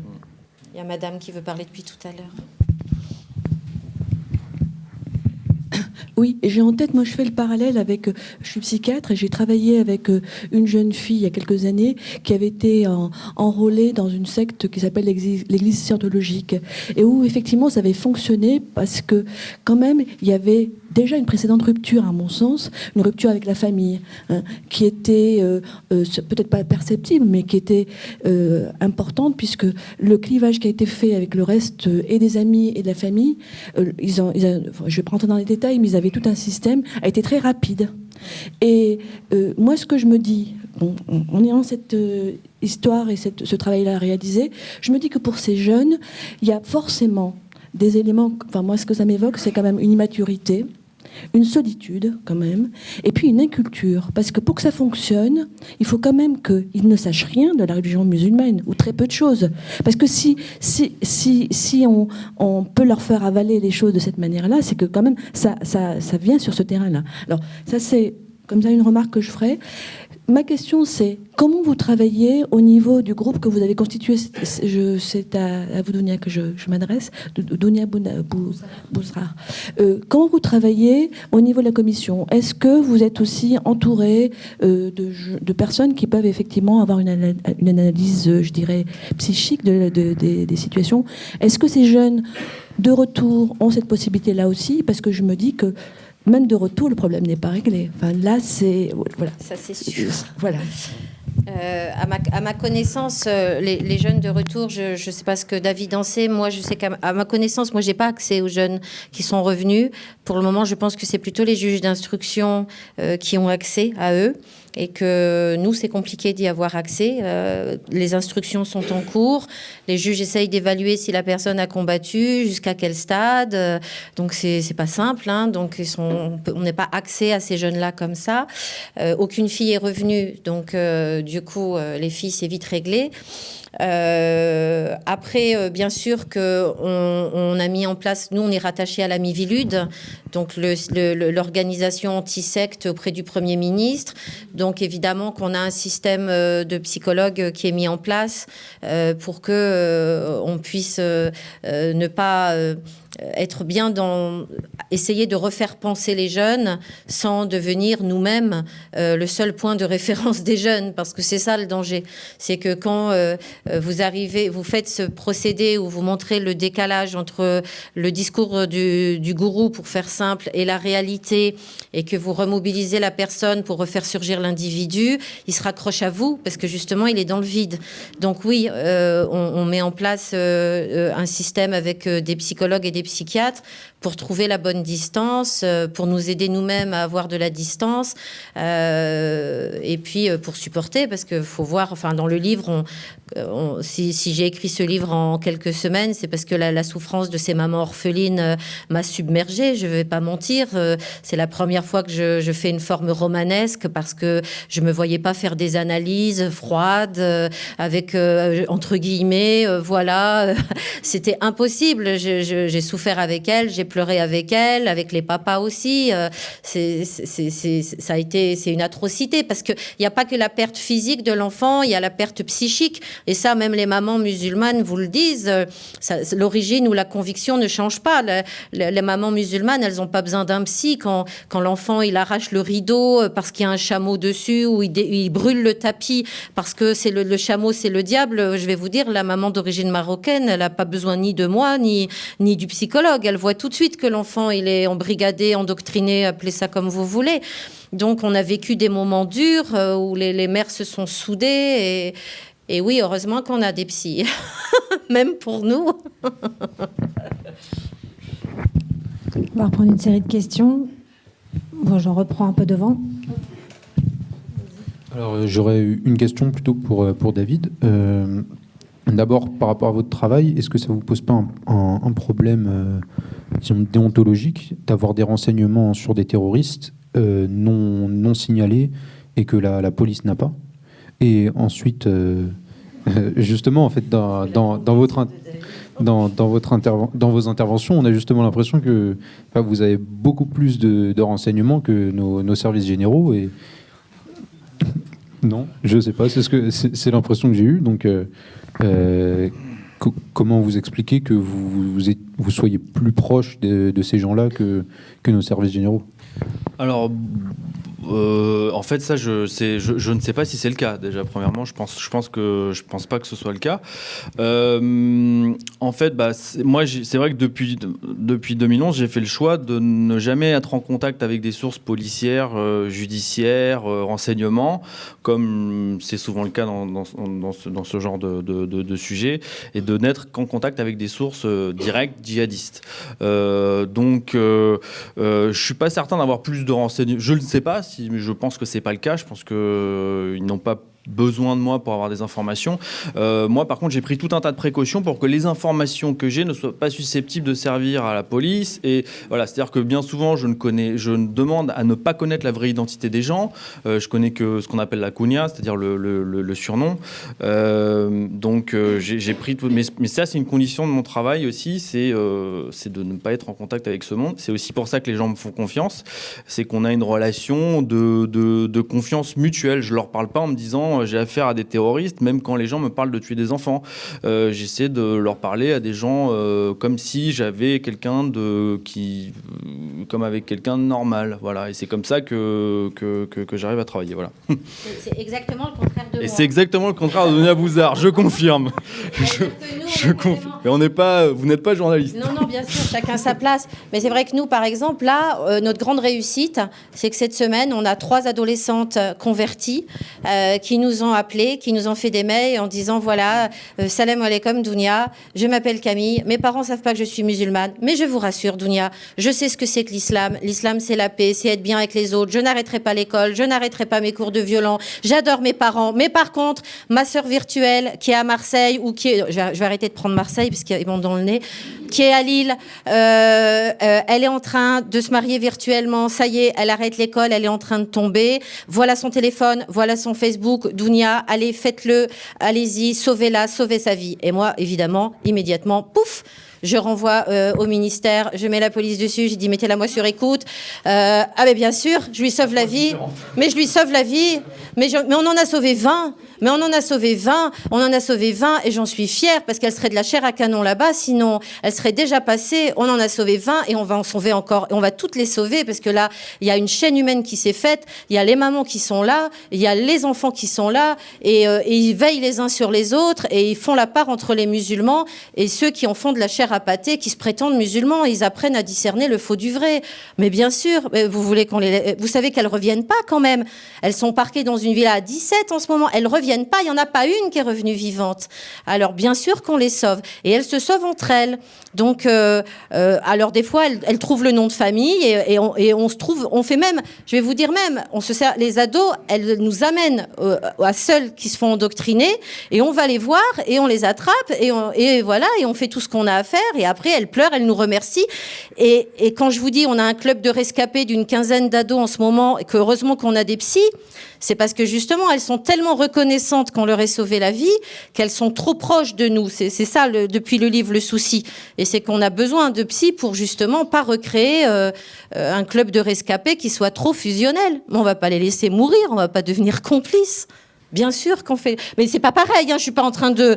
Non, mais lui, il a des renseignements sur les têtes de réseau. Moi, je sauve les gamins que eux ils amènent. Je veux dire, on pourrait faire équipe si on voulait. D'ailleurs, c'est une idée.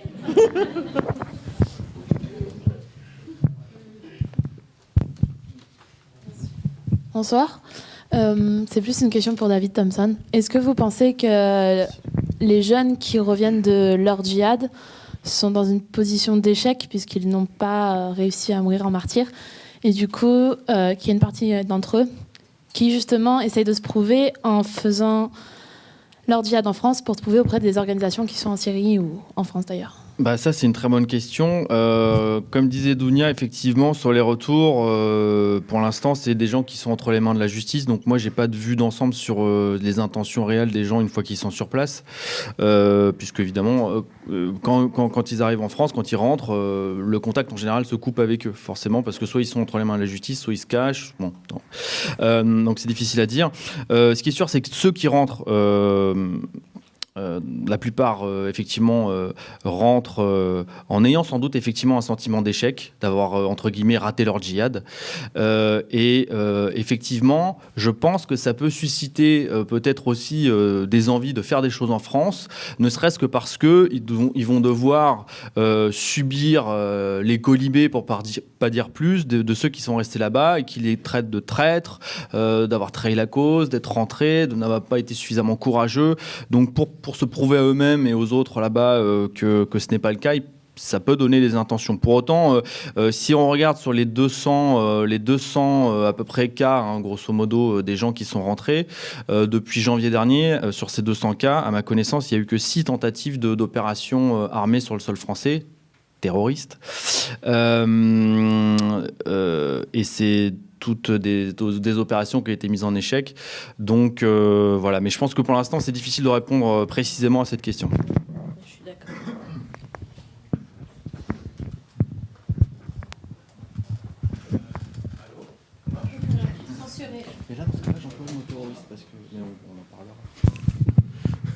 Bonjour.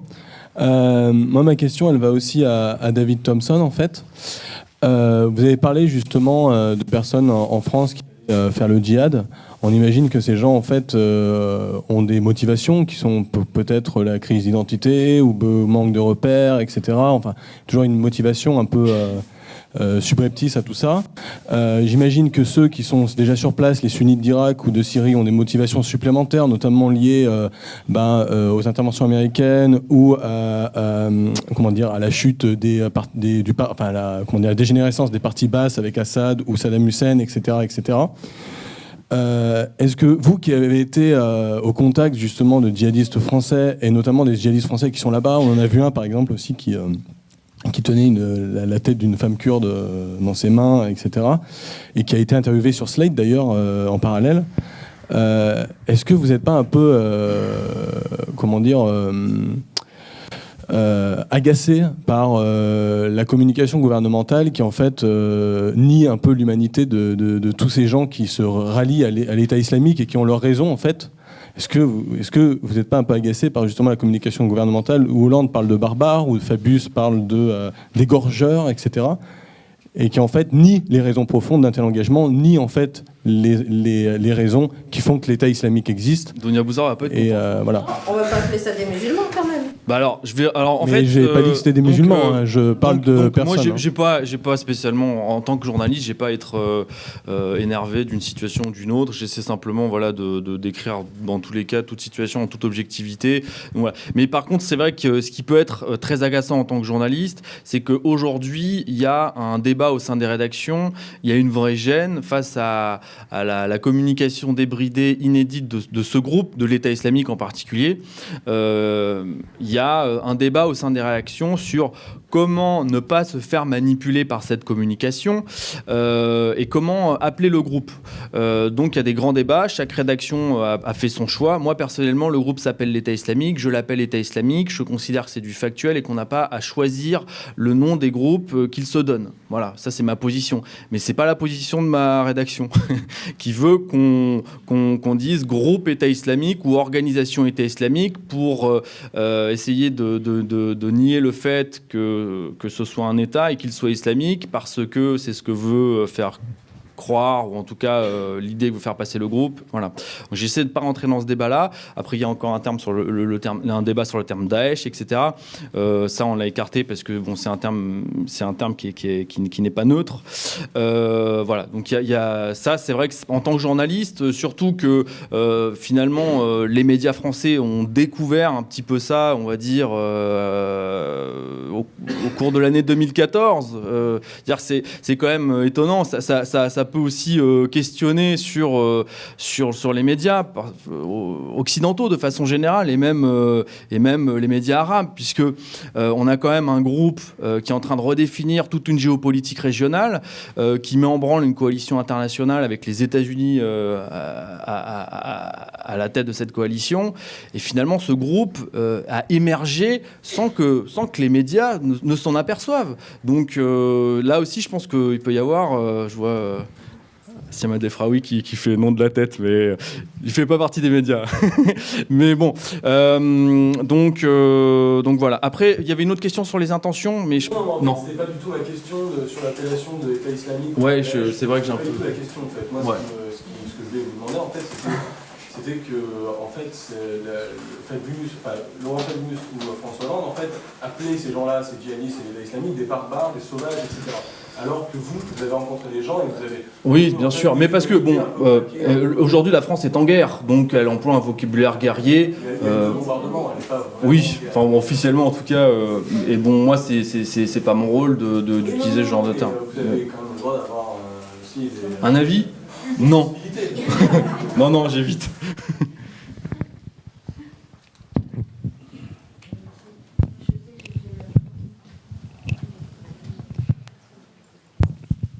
Oui, bonjour. C'est une question encore pour David Johnson, je suis désolé.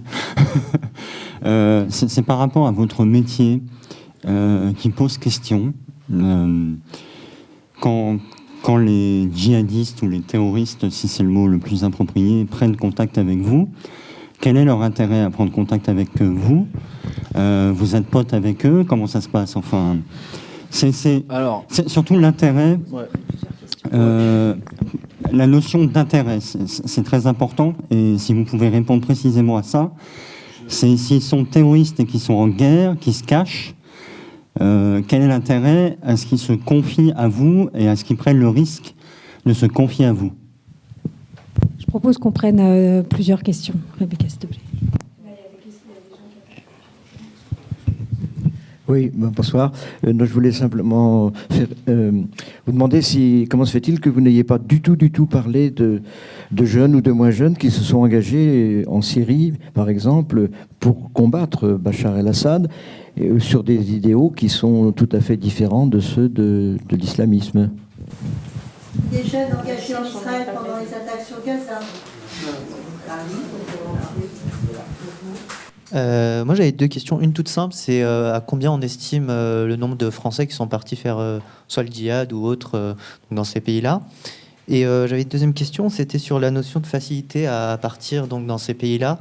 Est-ce qu'il n'y avait pas aussi le fait que la France était en guerre contre Bachar el-Assad et donc il y avait une espèce de volonté délibérée de laisser ces personnes partir parce qu'il y avait ce camp à l'époque des modérés, on les appelait les modérés, qui combattaient Assad, donc on les laissait partir pour en fait, rejoindre ce camp-là de anti-Assad.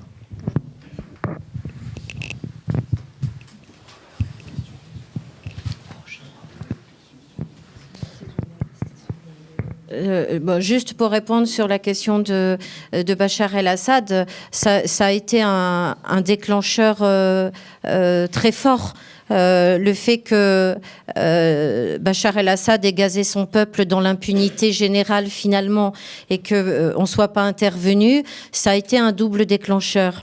Ça a été un déclencheur d'abord du point de vue humain, tout simplement, puisqu'on a voulu intervenir et qu'on n'est pas intervenu. Donc effectivement, finalement, on a tous été, révoltés de voir qu'on n'intervenait finalement pas. Donc ça, c'est la première chose. Les images d'enfants gazés par Bachar el-Assad font au moins un bon tiers des débuts des vidéos d'endoctrinement, c'est-à-dire qu'il passe, surtout Omar Homsen, des images insoutenables d'enfants qui sont déchiquetés par Bachar el-Assad. Donc ça, c'est une évidence. Et je ne sais plus ce que je voulais dire. C'était quoi le... Combien sont-ils? Oui, donc il y a énorme. Enfin, ah oui, non, et ça a beaucoup compté aussi parce que chaque religion raconte la fin des temps, et c'est vrai que dans l'histoire musulmane, la fin des temps arrivera après des génocides et se passera sur la terre du Levant, qui est donc la fameuse terre du Cham, donc là-bas, dont fait partie la Syrie.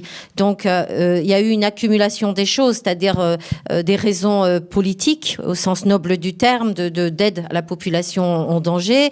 Il y a eu, ça donnait, pour les radicaux, le fait qu'il y ait l'impunité internationale, c'était la preuve que la fin du monde arrivait maintenant, d'où la lettre d'Adèle dans mon livre, parce qu'à l'époque, les premières filles qui sont parties, elles partaient pour mourir. Elles partaient pour mourir parce qu'elles pensaient que mourir sur la terre du Levant, c'était pouvoir sauver 70 personnes au paradis. Et elles partaient vraiment pour mourir, elles partaient même pas pour faire de l'humanitaire. Après, il y a eu l'argument de l'humanitaire. Après, il y a eu le prince barbu. Bon, il y a eu plusieurs épopées. Pour répondre à votre chiffre, la question du chiffre, vous savez, 1000, ça correspond aux parents qui téléphonent ou aux personnes qui étaient fichées. C'est-à-dire, la police avait un certain nombre de personnes fichées qui est parti là-bas, qu'effectivement, tout le monde dit qu'ils ont laissé partir, ça, tout le monde est d'accord avec le fait qu'au début, ils ont laissé partir volontairement. Pour les mineurs, après, il y a eu effectivement une marche arrière, mais même les mineurs ou les jeunes majeurs, ou même les jeunes adultes qui partent, il faut que les parents aient téléphoné Où est fait le numéro vert pour qu'on puisse les compter? Je pense qu'il y a un décalage entre le chiffre officiel et la réalité. Ça me semble évident. Alors, donc je vais répondre à la question du monsieur au fond. Pourquoi est-ce que les djihadistes parlent? En fait, les djihadistes ont toujours eu très envie de communiquer. Ils ont besoin de communiquer. En fait... évidemment, je leur ai posé la question aux Français qui ont accepté de me parler. Je suis assez à l'aise avec ça, même si ils pensent que leur parcours a une vertu exemplaire. Donc raconter ce qu'ils font, clairement, ils pensent que ça va inciter d'autres jeunes à suivre leur exemple. Moi, je suis très à l'aise avec ça. Pourquoi? Parce que je sais comment ces jeunes s'informent et je sais que c'est pas avec mon livre qu'ils ont, ils n'ont pas besoin de mon livre pour savoir comment aller en Syrie et pour avoir envie d'y aller. Par contre, je pense que le grand public a besoin de savoir les ressorts qui peuvent et ce que ces jeunes ont dans la tête. Et moi, quand je leur ai proposé ce livre, je leur ai simplement dit vous passez votre temps à dire que les médias, les experts, etc. racontent n'importe quoi sur vous. Moi, vous connaissez mon travail en Tunisie, vous me connaissez, vous savez, je connais un peu vos codes, votre mentalité, que je travaille pas avec la police. Donc, ce que je vous propose, c'est simplement de me parler, et puis je raconterai tout de façon anonyme, en toute objectivité, sans juger votre. Justement, c'est aussi pour ça que l'emploi des mots est très important, sans juger vos choix, simplement en les expliquant au grand public. Voilà pourquoi les djihadistes ont parlé, et c'est simple. Moi, c'est clair que mon travail en Tunisie, le film que j'ai fait sur Ansar al-Sharia pour Arte, ça a été ma porte d'entrée, parce que plein de jeunes Français se sont dit, si des gens comme les djihadistes tunisiens, qui ont quand même un certain palmarès en termes djihadistes, de djihad global, ont fait confiance à ce journaliste, pourquoi nous ne lui ferions pas confiance? Il y en a d'autres qui ont fait des prières de consultation pour savoir s'il fallait me parler ou non. Il y en a beaucoup qui ont refusé aussi. Là, j'ai 18 personnes, mais j'en ai 2 fois plus qui m'ont refusé de façon plus ou moins agréable la proposition. Mais il y avait des gens qui m'ont même demandé de participer à ce travail. Ça, c'est vrai aussi. J'ai eu des coups de fil d'un jeune qui me disait, voilà, je t'appelle de la part de frère Intel qui te connaît, il m'a parlé de ton travail, je pars avec ma famille en Syrie la semaine prochaine, est-ce que tu veux venir avec nous pour raconter notre histoire? Raconter notre histoire, mais ça m'est arrivé. Et c'est l'histoire d'une famille dont je raconte le départ. Ils sont partis, c'est un jeune couple qui est parti avec son jeune enfant. C'était pour illustrer l'aspect djihad familial, qui est une réalité, qui est une particularité du djihad en Syrie aujourd'hui. Mais voilà, beaucoup partaient avec l'idée de mourir là-bas, et il y avait aussi des jeunes qui partaient simplement pour pouvoir raconter cette histoire à leurs proches qui ne comprenaient pas, etc. Donc certains m'ont demandé d'envoyer le livre à leur famille après. Voilà. Donc voilà la réponse à votre question. Le nombre de djihadistes, je vais vous donner les chiffres du ministère de l'Intérieur, qui sont publics. On est sur 1000 personnes aujourd'hui impliquées, une quarantaine de personnes, de ressortissants français décédés sur place, entre 180 et 200 retours, 350 jeunes qui sont actuellement les armes à la main sur place, enfin les armes à la main, en tout cas sur la terre de djihad, parce que tous n'ont pas les armes à la main. Voilà. La question de monsieur sur les raisons de l'engagement, j'ai bien fait de tout noter. Ces jeunes, est-ce qu'ils partent, ils partent pour combattre. Votre question, en gros, c'est est-ce qu'on est dans une guerre d'Espagne, en fait, dans une. Je pense que ça l'a été en 2011. Je pense que la comparaison, elle est d'ailleurs, je l'évoque dans mon livre, elle est valable jusqu'à un certain point. Moi, je connais personne qui soit parti en n'ayant pas au minimum, encore une fois, l'idéologie d'Al-Qaïda en tête. Aujourd'hui, tous les Français qui sont là-bas, ils combattent soit chez Jabhat al-Nusra, branche syrienne d'Al-Qaïda, soit au sein de l'État islamique. Je connais quelques exceptions de jeunes qui sont dans une brigade, de jeunes Français qui sont dans une brigade qui s'appelle Ahrar al-Sham, qui est un petit peu la brigade qui fait le pont entre les restes de l'armée libre, si on peut encore en parler, et les mouvements djihadistes, et qu'aujourd'hui c'est une brigade qui est en partie salafiste, mais pas que, salafiste non djihadiste. Bon, on n'a pas le temps peut-être de parler de ça, mais aujourd'hui c'est une brigade qui combat l'État islamique. Vous voyez, donc voilà, c'est un petit, mais ça reste des exceptions. Moi, je connais que 2 cas comme ça de Français. Là, sinon, tous les autres sont chez les djihadistes.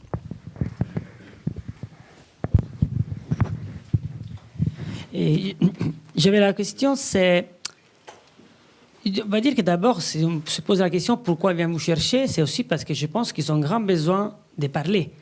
C'est-à-dire, c'est une génération jeune, hein? Ce sont des jeunes qui, d'un jour à l'autre, changent de vie, se convertissent à l'islam en 5 minutes et deviennent rapidement des islamistes, après des radicaux, après des terroristes, etc. Donc, le processus est tellement vite et a beaucoup à faire avec les besoins d'exister de la personne. Donc, je pense que là, si on trouve la raison pour laquelle ils vous cherchent, pour laquelle d'autres qui font des recherches dans les prisons, ils trouvent des radicaux qui parlent.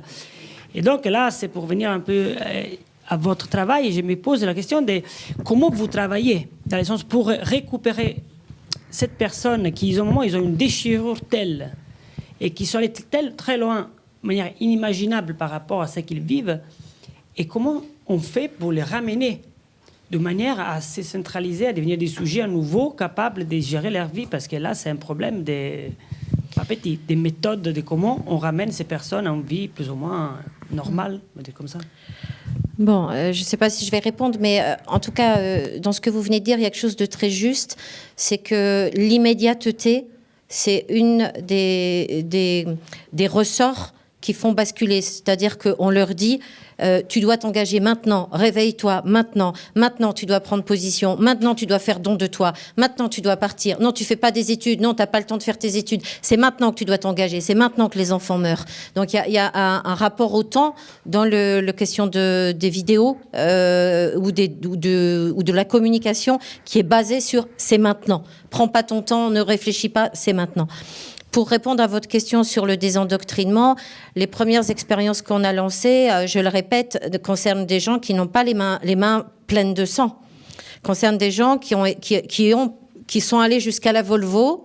Je m'excuse, je prends toujours l'exemple de la Volvo parce que c'est avec ça qu'ils ont pris une petite handicapée physique et mentale dans son lycée, qui elle était d'ailleurs de famille musulmane, une des rares de familles musulmanes pratiquantes, handicapée moteur et mentale, et c'était dans une Volvo, donc je garde la Volvo en symbole. Mais on a pris des filles donc, qui sont allées qu'on a pu récupérer avant la voiture. Donc elles n'ont pas les mains sales, d'accord ? En admettant que les filles puissent avoir les mains sales d'une manière ou d'une autre. Bon. Nous, on a étudié un peu les travaux des psychiatres dans les anciennes endoctrinements. Et on sait qu'ils mettent le jeune dans une situation bipolaire. C'est-à-dire, il y a le vrai, le faux, le mal, le bien. Et ils disent aux jeunes, le petit malaise que tu as en toi, c'est donc le signe que tu es élu pour avoir un message de... Tu reçois la vérité, Dieu t'a élu pour posséder la vérité. Donc, ils disent pas à un jeune, on t'endoctrine. Le jeune, il a l'impression, au contraire, d'avoir plus de discernement que son entourage. Il a l'impression de pouvoir être plus fin dans la perception du monde que nous autres, qui sommes endormis. Bon. Partons de là. Si vous vous placez sur le terrain de la raison ou du savoir, il se dit... Enfin, les premières expériences qu'on avait, moi, au début, j'ai travaillé avec des imams, il y a 5 ans de ça. Et quand j'avais commencé à travailler avec des imams, je me suis vite rendu compte que quand on envoyait un imam, le jeune se disait il est jaloux, cet imam, parce que lui, il n'est pas élu pour posséder la vérité, et moi, je sais plus que lui. Donc, soit c'était dit de manière polie, soit c'était ta gueule, toi, tu connais pas ce que Dieu dit, moi, je sais ce que Dieu dit. C'est-à-dire, on voyait bien que la personne qui était là-dedans, elle pensait être Dieu, être à la place de Dieu et maîtriser les choses. Bon. Donc, ça ne fonctionne pas parce que ça renforce même son idée que les autres sont dans le complot, vont venir diviser pour mieux régner. Donc, on a vite compris que cette expérience-là, elle était mauvaise. C'est pour ça que je ne fais pas appel à des imams dans un premier temps. Le monsieur est parti, mais c'est uniquement pour cette raison que si on doit discuter, c'est après. Il faut que la personne soit redevenue un individu, comme vous l'avez posé dans votre question. Donc, qu'est-ce qu'on expérimente ? Je ne peux pas trop, parce qu'il y a une caméra et c'est vrai qu'on essaye de pas trop parler de ça pour le moment, mais en tout cas, ce que je peux vous dire, c'est que du coup, l'objectif, c'est de remobiliser l'individu, effectivement, qui est brisé sous l'endoctrinement et l'identité du groupe, puisque l'identité du groupe a remplacé l'identité de l'individu. Donc, effectivement, on va utiliser des choses qui sont basées sur l'émotion, sur le témoignage, pour remobiliser l'individu, je le décris un petit peu à la fin du roman, et aussi pour montrer le décalage. On appelle ça une dissociation cognitive, c'est-à-dire qu'en fait, il s'agit de montrer que le jeune prenne conscience par lui-même du décalage entre le discours du gourou et la vérité. Voilà. Et c'est pour ça qu'on a des gens qui s'auto-désendoctrinent. C'est-à-dire que vous avez des garçons, il y a cette fameuse histoire des deux garçons. Dans les garçons, c'est la seule chose que je connais, mais c'est Marc Trévidic qui me l'a raconté. Le juge, c'est-à-dire deux garçons qui partent ensemble, qui s'endoctrinent ensemble, qui ont fait l'école maternelle ensemble, qui sont allés au collège ensemble, qui s'engagent ensemble, et ils se retrouvent là-bas, ils sont séparés dans les groupes, ils se retrouvent comme ennemis. Et ils se rendent compte qu'au lieu d'aider de combattre Bachar el-Assad, les deux califes, ils se font la guerre pour être calife à la place du calife, et qu'ils se retrouvent avec une kalachnikov. Donc ils se cachent, ils cachent leur kalachnikov, et ils rentrent en France, et ils sont en détention provisoire, mais dans la même cellule tous les deux. Bon, et des filles aussi. C'est-à-dire quand la fille elle part pour faire de l'humanitaire, je vous ai dit dans le livre, je le raconte, que elle s'auto-désendoctrine parce qu'elle voit tout de suite qu'il n'y a pas d'humanité, certaines, hein, celles qui ont eu accès aux exécutions, tout de suite. Il n'y a pas besoin de psy non plus pour les désendoctriner, c'est immédiat. Elles veulent rentrer, c'est là qu'elles sont séquestrées, hein, parce qu'elles ne sont pas parties pour ça. Donc nous, on essaye de provoquer ça avec des méthodes différentes qui prennent en compte le parcours de l'individu aussi, qui prennent en compte ce qui va pouvoir le bouleverser pour le déstabiliser, mais ne jamais lui raisonner. Jamais le raisonner. Donc je ne peux pas aller au-delà dans la communication, tout simplement parce que j'ai toujours peur qu'ils nous écoutent et qu'après ils nous retrouvent sur Internet et qu'après ils en tiennent compte dans leur façon de faire. Donc c'est juste à cause de ça. Mais voilà. Et puis c'est de l'expérimentation. C'est vrai que pour les filles ça marche bien. Si ce n'est qu'on cherche des psys parce que je vous l'ai dit, une fois qu'elles sont redevenues des individus, elles s'effondrent. Il y a une énorme culpabilité, il y a une énorme détresse, c'est la grande solitude, hein, c'est la grande solitude, c'est la zone grise. Donc c'est vrai que là on commence à avoir un club des rescapés qui est un peu important, qu'elles auraient besoin d'avoir beaucoup de suivi individuel, qu'elles habitent les quatre coins de la France. On les réunit régulièrement pour qu'elles se rendent compte que c'est pas de leur faute, ça peut arriver à n'importe qui. Les parents aussi, on fait des groupes de parole pour dire ça peut, vous inquiétez pas, parce que les parents quand ils appellent, ils vous disent c'est parce que j'ai divorcé, c'est parce que j'ai pas divorcé, c'est parce que j'ai trop travaillé, c'est parce que j'ai pas travaillé, c'est parce que j'habite tel endroit, c'est parce que... Bon, la première chose que vous leur dites, attendez, on se calme, les autres, ils ont pas divorcé, les autres, ils ont pas eu ça, les autres, ils ont pas eu ça, on se concentre sur... Les mamans, elles les appellent les prédateurs. Voilà, nous à l'intérieur des mamans orphelines, on les appelle même pas terroristes, on les appelle les prédateurs, c'est encore pire. Hein. Mais on n'a pas trouvé mieux. On n'a pas trouvé mieux. Alors, il nous reste un quart d'heure, donc on reprend une petite série de questions et puis après, on repasse la parole aux intervenants. Pour rebondir sur l'expérimentation dont vous parliez à l'instant, à quel titre vous intervenez en fait ? Est-ce que ce sont les parents qui vous demandent, une fois que leurs enfants ont été rattrapés avant la Volvo, de les désendoctriner comme le ferait un psychologue, avec l'intervention, j'imagine, de personnes extérieures ? Oui. Est-ce que vous exercez une sorte de mission de service public à défaut d'un service public existant ? On est missionné effectivement par le ministère de l'Intérieur pour tenter de trouver des expériences, d'aider à sortir de cette idéologie-là. Ça, c'est clair, on est missionné, mais c'est toujours les parents. Souvent, les parents nous ont appelés où on a pu sauver les enfants grâce aux parents ou grâce à des amis des enfants. Mais enfin, tout ça, moi, j'appelle toujours les parents. Et après, évidemment, ce sont les parents qui nous disent mais qu'est-ce qu'on fait maintenant ? Ok, on lui a sauvé la vie. Ok, elle est là. Ok, elle n'est pas partie. Et so what ? Comment on fait pour être sûr que c'est bien Isabelle est bien redevenue Isabelle ? Comment on fait pour être sûr qu'elle est en dehors de ce mythe ? Comment on fait pour être sûr qu'elle pense elle-même ? Ils sont complètement perdus. Donc c'est eux, bien sûr. Et comment vous faites alors ? Sans trop dévoiler les ficelles de l'exercice, parce que ça a l'air du problème, mais... Ça me pose problème par rapport à l'Internet, sinon Combien de personnes vous avez pu comme ça aider ? Là, on en est à dépasser, on va vers la quinzaine, on est entre 10 et 15. C'est toutes des filles. et ça fonctionne bien avec la collaboration des parents. Attention, parce que une fois, je vous dis, il faut bien insister là-dessus, c'est-à-dire une fois que les personnes sont redevenues des individus, il faut vraiment que, d'abord, il ne faut pas que les parents développent une phobie anti-islam. Ça, c'est aussi un autre sujet, mais les parents, ils sont traumatisés. Donc, il y a des fois, même si la fille, elle se remet à penser, tant qu'elle ne mangera pas du cochon à tous les repas, ils ont l'impression qu'elle reste endoctrinée, quoi, pour faire simple.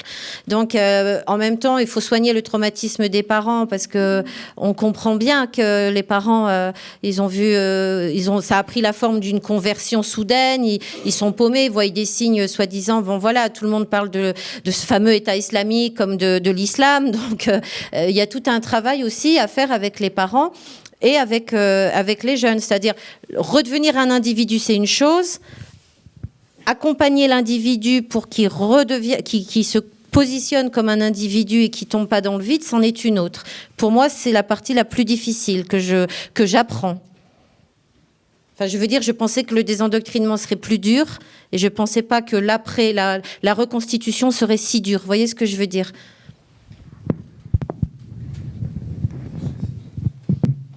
On va prendre des questions de gens qui n'ont pas posé de questions encore. Donc, il y a quelques questions qui restent et puis d'une traite, si ça vous va, et puis après, on laisse la parole pour conclure. D'accord. Donc j'ai une première question pour David. Vous parlez au début d'un phénomène qui n'est pas seulement français.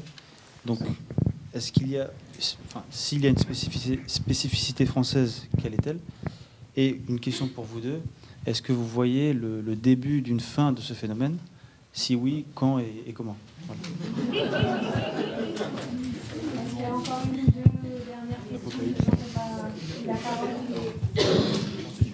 Merci. Ouais, vous avez parlé tout à l'heure de recruteurs, de chasseurs de tête, de gens dans des Volvo à la sortie des lycées. Est-ce que ça veut dire qu'il y a des réseaux de recruteurs physiques qui travaillent, qui prospectent en France? Est-ce que vous en savez un peu plus sur ces gens-là? Et est-ce que vous parliez d'Omar Homsen, est-ce que vous pourriez me dire un peu quel est le profil de ce personnage? Pour ceux qui ont déjà eu la parole, vous pourrez venir discuter avec les intervenants à la fin, mais voilà, je préfère... Allez-y, mademoiselle. Donc ma question s'adresse principalement à Madame Bouzard par rapport à votre livre que j'ai lu. Donc je voulais vous demander pourquoi vous avez choisi la forme du roman pour ce livre-là, si c'était peut-être dans une optique aussi de prévention, déjà pour les autres. Et puis si vous pouviez revenir sur la fin de votre bouquin, parce que vous nous avez dit au départ que la fin n'était pas vraie. Donc voilà. Merci beaucoup. Vous allez m'obliger à... Je ne pouvais pas faire revenir personne. Célia, il y en a deux de Célia. Et il y en a une qui est en train d'accoucher là-bas. Et en fait, on a raté son exfiltration. Et ça a complètement viré à l'envers parce qu'elle est rentrée dans le mail de sa mère au dernier moment et elle a vu que sa mère avait écrit Vous n'êtes pas journaliste? Non. Elle a vu que sa mère avait fait un mail au Quai d'Orsay pour qu'elle ne soit pas emprisonnée en Turquie et pour qu'elle rentre en France. Et en fait, tout s'est retourné, la théorie du complot s'est retournée contre sa mère et au dernier moment, on a raté l'exfiltration. Et j'ai une autre Célia qui n'est jamais partie, qu'on a sauvée, dont on a sauvé la vie, mais qui était enceinte par son radical et qui est devenue folle et qui a fait tous ces épisodes psychiatriques dont je parle dans le bouquin. Donc j'ai mélangé mes deux Célia. Je ne pouvais pas ne pas en faire rentrer une. Mais en vérité, aucune est rentrée. Pour le moment. Pour le moment. On n'a pas dit notre dernier mot. On a plein de mercenaires et puis on va trouver un moyen d'aller les chercher. Mais pour le moment, aucune est rentrée vivante. Voilà. Merci. Alors, donc, oui, c'est un phénomène européen, c'est un phénomène qui n'est pas que français, c'est un phénomène mondial. L'État islamique revendique nationalités différentes dans ses rangs, et c'est une réalité. C'est un phénomène qui touche la moitié des pays de la planète. À titre d'exemple, des pays du Maghreb sont encore plus touchés que l'Europe et ont été les premiers concernés, et à tel point que je pense que je dirais que c'est le mouvement djihadiste maghrébin, dans un sens, qui s'est exporté dans la région Syrie-Irak, plus que l'inverse, puisqu'aujourd'hui, avec l'allégeance de nouveaux groupes en Algérie et peut-être en Libye, on parle de ça. La Tunisie, par exemple, est le pays le plus touché au monde en proportion de sa population et en nombre. On est sur une fourchette estimation haute, entre 2500 et 3000 personnes de ressortissants tunisiens qui sont là-bas actuellement dans les rangs djihadistes, pour un pays qui compte un peu moins de 11 millions d'habitants et qui sort tout juste d'une transition politique, qui est encore fragile et dont l'appareil sécuritaire est encore très fragilisé, pas du tout apte à faire face à un retour de ces gens-là s'ils avaient des intentions qui seraient des intentions militaires, ce qui à mon avis est le cas. Donc je pense qu'un péril très fort plane aujourd'hui sur des pays comme la Tunisie, mais pas que. La spécificité française, je ne suis pas certain qu'il y en ait une. C'est vrai que c'est le pays le plus touché en nombre, c'est en Europe en tout cas. En Europe, bien sûr, parce que sinon les deux pays qui ont le plus de ressortissants là-bas, c'est Arabie Saoudite et Tunisie. On est sur 2500 personnes à chaque fois. Ressortissants. Donc là, j'ai pas les chiffres. Absolument. Mais bon, ouais. Mais si on parle du cas français, je pense qu'on peut parler d'un quart de femmes, voire d'un tiers de femmes. Numéro vert, moitié. Moitié, bon, voilà. Donc voilà. Mais c'est difficile. Là, j'ai pas la réponse. Je peux pas vous dire. C'est un mystère. Ouais, ça c'est plus compliqué.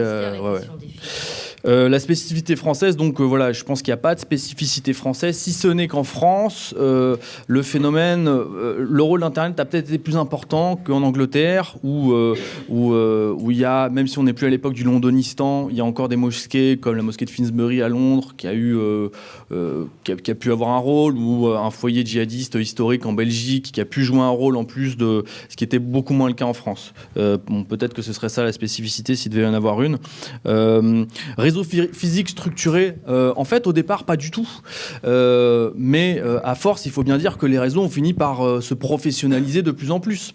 Donc, on ne peut pas parler de réseau comme c'était le cas il y a encore 5 ans, avec un recrutement physique dans des mosquées, avec des groupes qui envoyaient à des contacts sur place des candidats avec des faux papiers, où là, on était vraiment dans quelque chose qui relevait du réseau. Aujourd'hui, on a des jeunes qui rejoignent des copains. La réalité, c'est celle-ci. C'est des jeunes qui sont partis, qui incitent leurs connaissances à les rejoindre. Voilà. Ensuite, aujourd'hui, le phénomène, ça va bientôt faire 3 ans qu'il dure. Donc, ces réseaux se structurent, se professionnalisent, sont de moins en moins amateuristes. Mais on reste encore dans une situation qui est différente de celle des réseaux d'antan. Donc, pour moi, aujourd'hui, on ne peut pas parler encore aujourd'hui de recrutement physique. On reste dans des réseaux de relations proches. Et puis, alors, le profil d'Omar...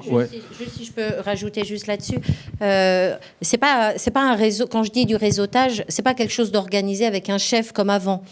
C'est ça que David il dit. Mais c'est un réseau dans le sens où petit à petit, comme chaque groupe se monte le bourrichon, pour faire simple, en disant c'est magnifique. Il y a une espèce d'exaltation de groupe virtuel qui naît. Chacun prend un rôle, chacun endoctrine l'autre.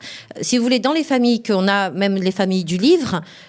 Beaucoup de familles ont porté plainte les unes contre les autres parce que chaque fille a répété ce qu'on lui disait et chaque fille a provoqué une part de l'endoctrinement de sa copine, de sa sœur virtuelle, qui elle-même a renforcé l'endoctrinement de celle qui porte... Enfin, toutes, elles montent en fusion de groupe, en fait. Donc, toutes, elles sont...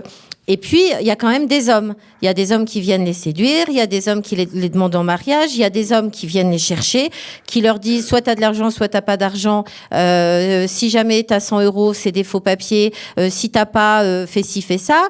La dernière là qu'on a eue, elle dit qu'il y avait quand même 50 adultes sur son dos virtuel, hein, qu'elle a jamais vu toujours, qui lui demandaient son adresse, qui était prêt à venir la chercher, qui était prête à la venir la chercher au lycée, qui pouvait lui prêter de l'argent si elle voulait des faux papiers, qui lui ont appris à se grimer. Bon, elle a donné tous les noms de Facebook, elle a tout donné, mais je veux dire, effectivement, petit à petit, même s'il n'y a pas de chef et d'organisation établie, ils sont là. Moi, j'ai une famille qui a déménagé de quartier, qui a déménagé d'arrondissement. Et immédiatement après, la gamine, elle a été retrouvée. Et ça fait 5 fois que la maman, elle lui enlève l'iPhone qu'il lui donne. Parce que le harcèlement, c'est du harcèlement. Hein. C'est aussi par les textos et le Facebook. Et 5 fois que la gamine, elle a eu 5 iPhones tout neufs dans certains quartiers. Donc, ça dépend aussi enfin, je veux dire, là aussi, c'est individualisé. Il y a des endroits, il n'y a personne de physique, c'est tout virtuel. Sur la région parisienne, moi, j'ai clairement des preuves qu'il y a des gens en chair et en os. Après, les familles sont devenues détectives, donc ils ont mis des micros partout. Donc, moi, j'écoute des conversations et je vois qu'il y a des gens qui n'ont absolument pas de langage religieux. Donc, je me dis, il y a aussi certainement des gens, des anciens délinquants qui sont certainement pris pour faire du rabattage. Mais ça, c'est une hypothèse, j'en ai pas la preuve. C'est juste que j'écoute les conversations et je me dis, mais ce gamin, c'est un gamin qui parle, c'est un gamin de cité. Comment il a... Enfin, voilà. Donc, c'est pas réseau au sens Al-Qaïda, c'est réseau au sens du réseautage, des gens qui qui croient, qui sont dans cette extase et qui se persuadent les uns des autres, qui s'organisent et qui se donnent les moyens. Enfin, voilà. De ma place, à moi, en tout cas, ça fait ça. Je ne sais pas si vous avez un mot de conclusion, David ou Dounia, même après. On va respecter les horaires. Ce sera peut-être la dernière question sur est-ce que... Oui, alors, je pense... Voilà.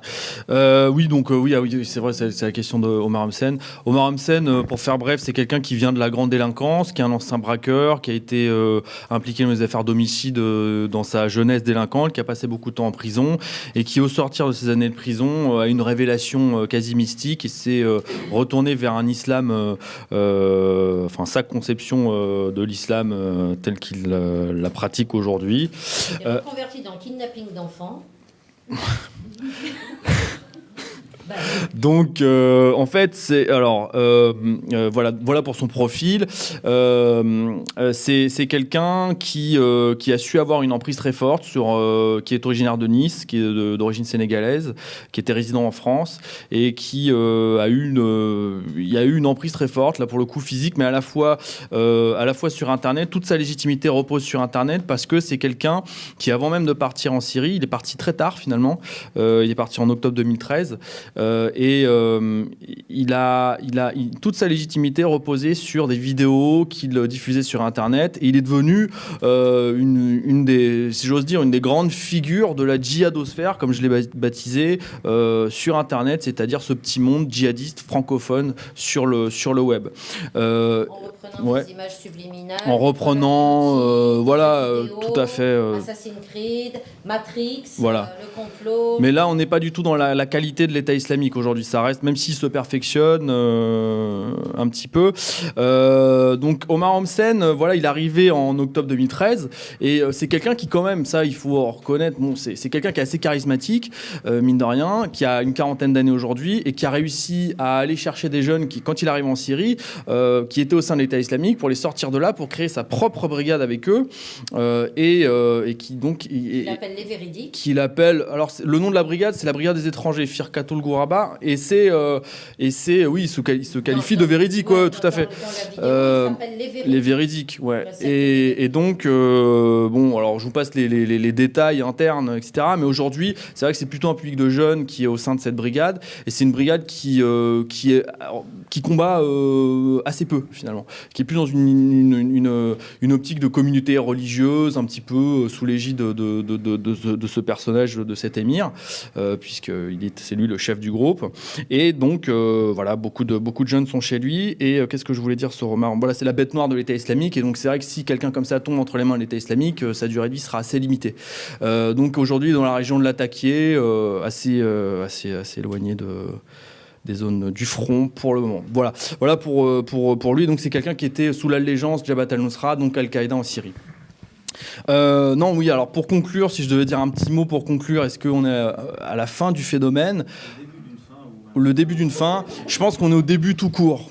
Voilà, je pense que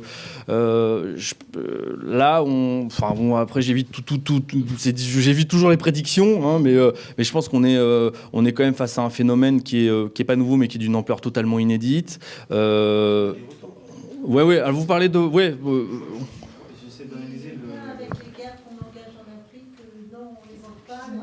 Si, non, mais tout à fait, ça fait partie. Alors ça, c'est dans la rhétorique en permanence. La France engage une guerre tous les 6 mois. Absolument, mais ça, tous le disent en permanence. Non, mais tout à fait, vous avez tout à fait raison. Ça alimente tout à fait la théorie. D'ailleurs, c'est pour ça que certains disent qu'ils veulent frapper la France parce que l'armée française est présente en Centrafrique, au Mali, et puis autrefois en Afghanistan. Tout à fait. Voilà, donc je pense qu'on est plutôt au début de quelque chose. D'ailleurs, quand vous demandez aujourd'hui à un djihadiste qu'est-ce qui se passera après la chute de Bachar el-Assad, en général, la réponse, elle est toute faite. C'est ce sera pas la fin de la guerre, ce sera le début de la guerre. Donc je pense qu'on est au début de quelque chose.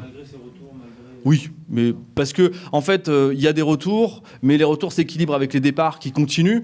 Là, il y a une famille de 11 personnes qui est partie que je connaissais un petit peu. Donc on est sur un chiffre de gens qui sont sur place malgré les retours et les morts qui s'équilibrent. Voilà, autour de. Je ne veux pas vous faire peur, mais on a 6 filles nouvelles par semaine, à peu près une par jour. Bon, voilà. C'est une horreur. Voilà pour le mot de la fin. Voilà, pas très réjouissant, mais en tout cas, je vous remercie beaucoup pour toutes ces informations, témoignages, retours de terrain.